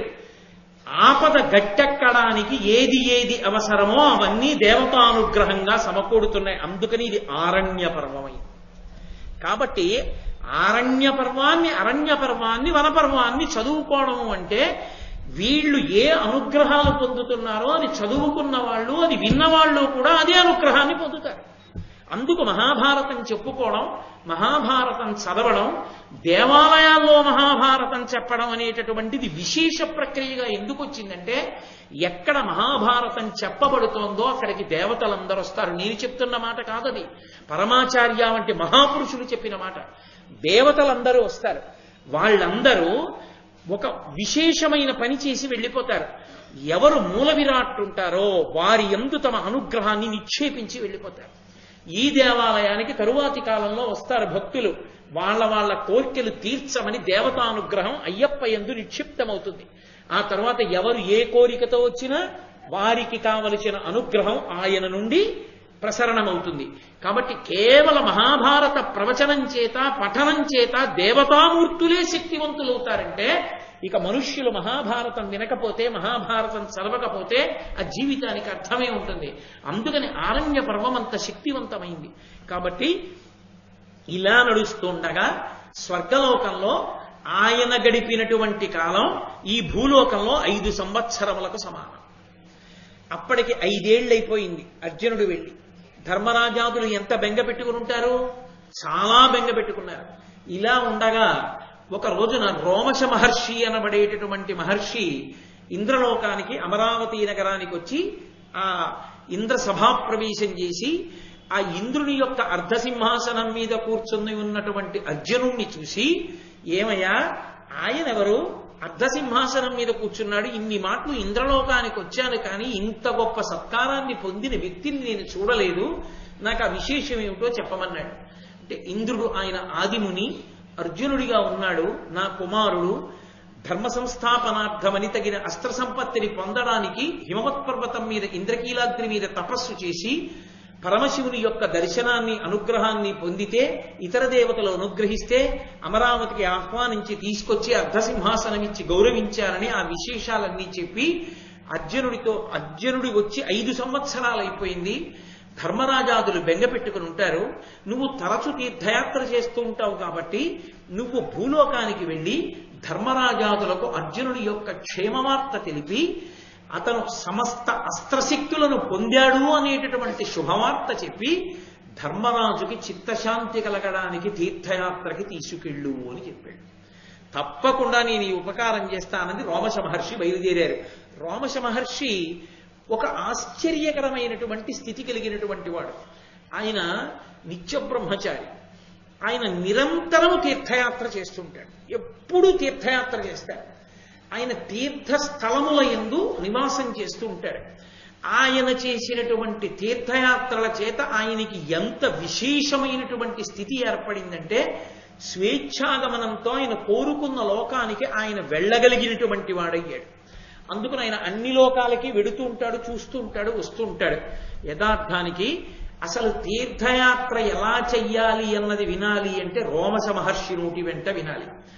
ఆ రోమశ మహర్షి ధర్మరాజు గారి దగ్గరికి వచ్చి ధర్మరాజు గారిని తీర్థయాత్రకి తీసుకెడతాడు ఆరణ్య పర్వంలోని. ఎందుకంటే ధర్మరాజు గారిని తీర్థయాత్రకి తీసుకెళ్లడం విన్నంత మాత్రం చేత మనం తీర్థయాత్ర చేసిన ఫలితం రాదు. అందున రోమశ మహర్షి చిత్రం ఏమిటంటే ఆయనకి కొంతమంది శిష్యగణాలు ఉన్నాయి. ఆ శిష్యగణాలన్నీ కూడా రోమశ మహర్షులనే పేరు, వాళ్ళందరికీ కూడా రోమశులనే పేరు. ఆ రోమశులందరూ కూడా ఏ విధానాన్ని స్వీకరించారంటే తీర్థయాత్ర చేయడమే. వాళ్ళు ఎప్పుడూ తీర్థయాత్ర చేస్తూ ఉంటారు. ఇప్పటికీ శ్రీకాళహస్తి క్షేత్రంలో 2 గడపలుంటాయి. మొదటి గడపకి రెండో గడపకి మధ్యలో రోమశ మహర్షి యొక్క శరీరాన్ని దాని కింద పెట్టారు అంటారు. అందుకే మొదటి గడప దాటి కంచు గడప దాటుతారు. దాటి లోపలికెళ్ళి ఒక్క శ్రీకాళహస్తి క్షేత్రంలో మాత్రం మన ఇష్టం వచ్చినట్టుగా లోపలికెళ్ళి దర్శనం చేసుకోకూడదు. అది వాయులింగం. దాన్ని దర్శనం చేయడానికి మన శౌచం సరిపోదు. అందుకే గణపతి దగ్గర ఉంటుంది ఒక ప్రత్యేకమైనటువంటి నరమృగ స్వరూపం ఒకటి ఉంటుంది. దాన్ని ముట్టుకోవాలి. దాన్ని ముట్టుకుంటే శౌచ సిద్ధి కలుగుతుంది. అందుకే లోపలికెళ్ళి ఇలా ఎడం పక్కకి తిరగగానే అదే ఉంటుంది. దాన్ని ముట్టుకున్నప్పుడు కాళహస్తి దేవాలయంలోకి ప్రవేశించాలి. అంత పవిత్రమైన ప్రఖ్యాతమైన దేవాలయం మన ఆంధ్రదేశంలో ఉండడం మనందరం కూడా సంతోషించదగ్గ విషయం. అటువంటి శ్రీకాళహస్తి క్షేత్రంలో ఇప్పటికీ ఈ రోమశ మహర్షి యొక్క విగ్రహం ఉంది. మీరు కాళహస్తి క్షేత్రంలో రాజద్వారం దాటి బయటికి వచ్చేసిన తర్వాత ఇలా ఎడం పక్కకి తల తిప్పి చూస్తే అక్కడ ఉన్న గోడలో చిన్న గూడు ఉంటుంది. ఆ గూడులో ఒక ఋషి కూర్చుని తపస్సు చేసుకుంటూ ఉంటారు. ఆ విగ్రహమే రోమశ మహర్షి యొక్క విగ్రహం. ఆ రోమశ మహర్షి దేవేంద్రుడి పనుపున అర్జునుడు అస్త్ర సంపదనంతటినీ పొందాడు అనేటటువంటి శుభవార్తని పాండవులకు చెప్పడం కోసమని భూమండలం మీదకి రావడానికి ఉద్యుక్తులయ్యారు. ఈలోగా వేదవ్యాసుడు ధృతరాష్ట్రుడి దగ్గరికి వెళ్ళారు.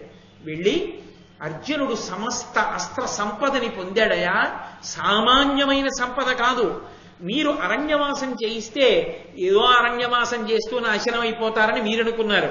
వాళ్ళు అలా ఏం చేయలేదు, ఆరణ్యవాసంగా మార్చుకున్నారు. దాన్ని మార్చుకుని అంతమంది యోగ్యులైన బ్రాహ్మణుల వలన గురువుల వలన అనుగ్రహం పొంది పరమశివ దర్శనం చేసి పాశుపతాస్త్రాన్ని పొందాడు. దేవతల దగ్గర అస్త్ర సంపద పొందాడు. కాబట్టి ఇప్పుడు అర్జునుడు దుర్నిరీక్షుడు.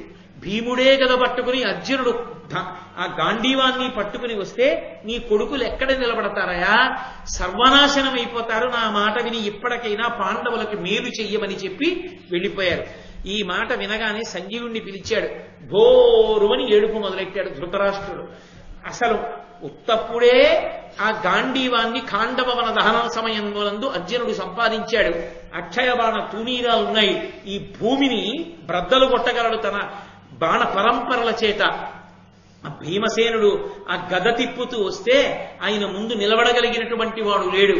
దానికి తోడుగా ఇప్పుడు ప్రత్యేకంగా ఇంత గొప్పవాడై అర్జునుడు తిరిగి వస్తున్నాడు.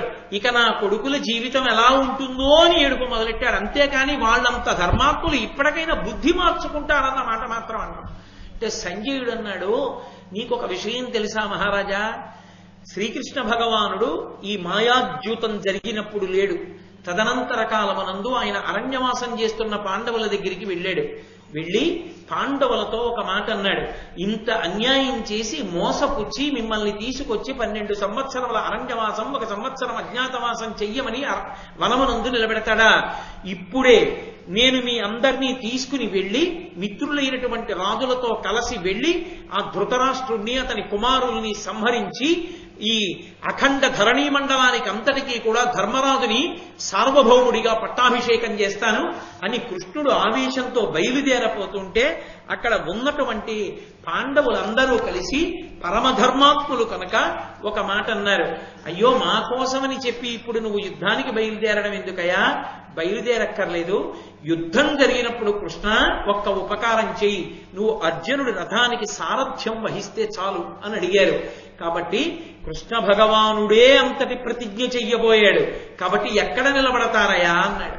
ధృతరాష్ట్రుడు ఏడుస్తూ, వృద్ధని జాస్త్యంధుడని బుద్ధి విహీనుడని నన్ను పుత్రుడు బలదర్పోద్ధతుడై మెచ్చడు, అసంబద్ధంబులే కాని వినడు పలికిన పలుకుల్.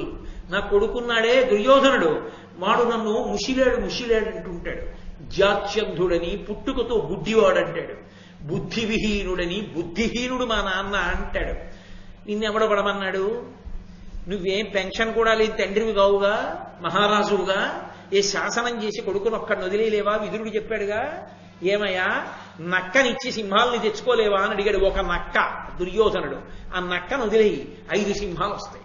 ఏ ఇంతకన్నా గొప్ప బేరం దొరుకుతుందా నీకు ప్రపంచంలో? ఎందుకు ఆ ఒక్కడిని పట్టుకుని అంత కాగిపోయి ఏడుస్తో?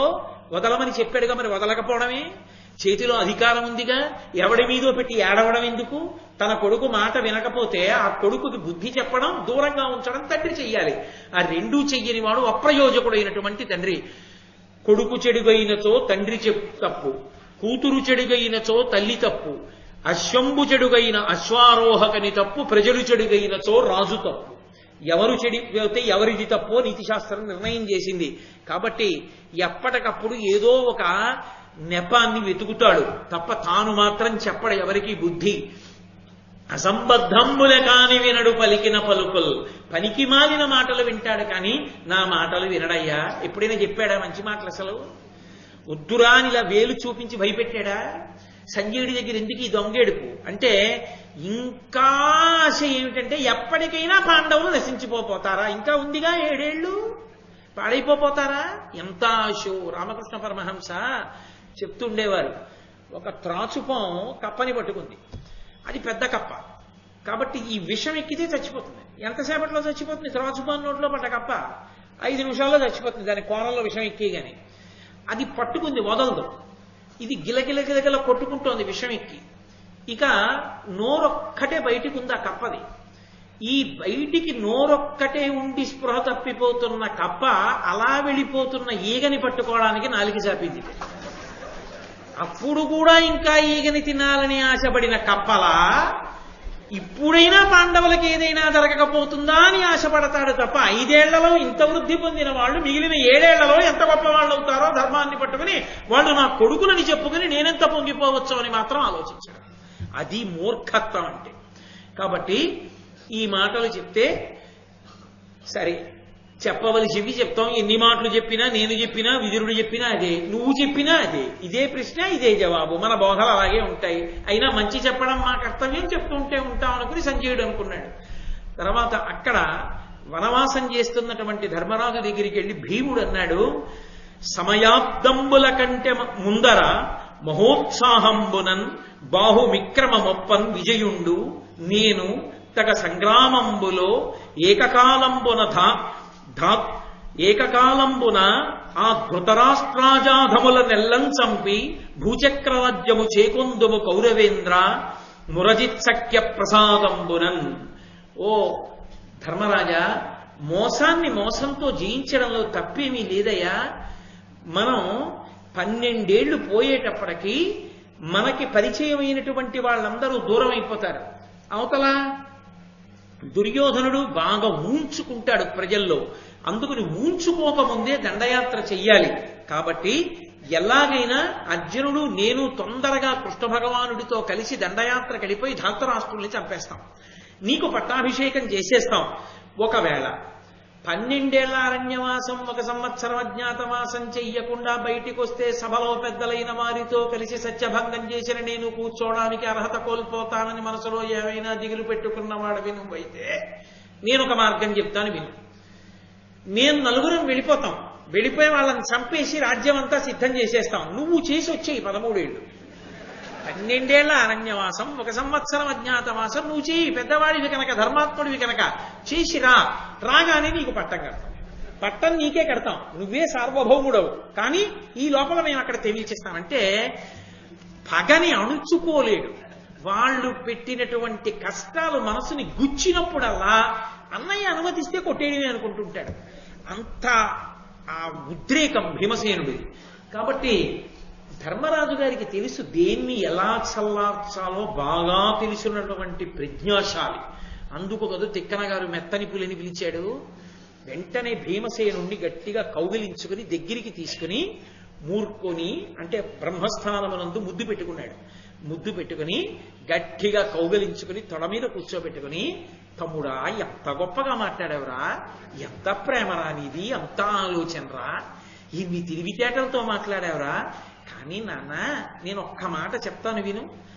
అనలునకు గాట్పు తోడైన ఎట్టు ఇంద్ర తనయునకు నీవు తోడైనా దడయ కాజి బోరి రిపులకు బ్రతకంగమోల అయినా అనగా ఇది కోపమునకు అనవసరంబు. గాలికి మంట తోడైతే రెండూ కలిపి ఎలా కాల్చేస్తాయో అలా అర్జునుడు నువ్వు తోడైతే నిలబడతారా? ధాతరాష్ట్రులో నిలబడలేరు, మీరిద్దరూ కలిపి కొట్టేయగలరు, అందులో సందేహమేం లేదు. కానీ నాన్న ఇది కోపం తెచ్చుకోవడానికి సమయం కాదు. నేను చెప్తాను కదూ సమయం ఎప్పుడో. ఉద్రేకపడిన భీమసేనుణ్ణి ఎప్పటికప్పుడు ధర్మం కోసం ఆప్ చేస్తుంటాడు.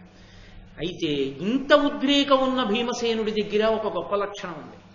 అన్నగారు ఇలా అన్నాడు అనుకోండి వెళ్ళిపోతాడు తప్ప నువ్వు ఇలాగే మాట్లాడతావు నేను వెళ్ళిపోతాను అనడం. అది ఆ అన్నదమ్ముల్లో ఉన్నటువంటి గొప్పతనం.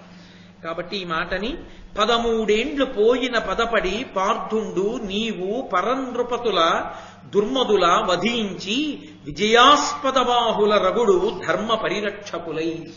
13 పూర్తయిపోని పరా, పూర్తయిపోగానే నువ్వు కోరుకున్నట్టే నువ్వు అర్జునుడు కలిసి ఆ ధార్తరాష్ట్రుల మీదకి యుద్ధానికి వెళ్ళి వాళ్ళనే కాదు అధర్మమునకు వంత పాడుతూ నిలబడినటువంటి సమస్త రాజన్యులను సంహరించి ధర్మానికి పట్టాభిషేకం చేద్దురుగాని.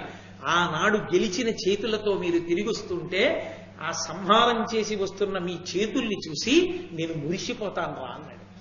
ఏదో ఉత్సాహపరిచాడు కదూ, సంతోషపడిపోయి భీమసేనుడు ఊరుకున్నాడు. అక్కడితో ఇవాల్టి నా ఉపన్యాసాన్ని అందరూ శుభప్రదంగా మంగళప్రదంగా ఉన్నారు అన్న చోట ఆపు చేస్తాను. ఎందుకంటే నేను ఒక్క అడుగు ముందుకేస్తే అద్భుతమైనటువంటి నలోపాఖ్యానం వచ్చేస్తుంది. ఇందులో కొన్ని ఘట్టాలకి ఫలశ్రుతి చెప్పారు నన్నయ్య గారు. ఈ ఘట్టాల్ని విన్నంత మాత్రం చేత మనసు చల్లబడుతుంది. భగవంతుని యొక్క అనుగ్రహంతో ఎప్పటి నుండో కరుకు తేరి నిలబడిపోయిన సమస్యలకి పరిష్కారాలు దొరుకుతాయి దేవతానుగ్రహంతో. ఒక్క ఆరణ్య పర్వమే అంత గొప్పది. విరాట పర్వం ఎంత గొప్పదో ఆరణ్య పర్వం అంత గొప్పది. అంతమంది ఋషులు అంతమంది దేవతల గురించి ఆ చర్చ వస్తూ ఉంటుంది. కాబట్టి రేపటి రోజు మళ్ళీ సాయంకాలం 6:30 కలుసుకొని కృష్ణ భగవానుడు పలికించినంత మేర పలికి మీరు విని ధన్యులవుదాం. మంగళాశాసనపరై పదాచార్య పురోగమై సర్వైశ్చ పూర్వైరాచార్యై సత్కృతాయాస్తు మంగళం. మంగళం కోసలేంద్రాయ మహనీయ గుణాత్మనే చక్రవర్తి తనూజాయ సర్వభౌమాయ మంగళం. ఉమాకాంతాయ కాంతాయ కామితార్థప్రదాయినే శ్రీగిరీశాయ దేవాయ మలినాథాయ మంగళం. సర్వం శ్రీ ఉమామహేశ్వర పరబ్రహ్మార్పణమస్తు. స్వస్తి.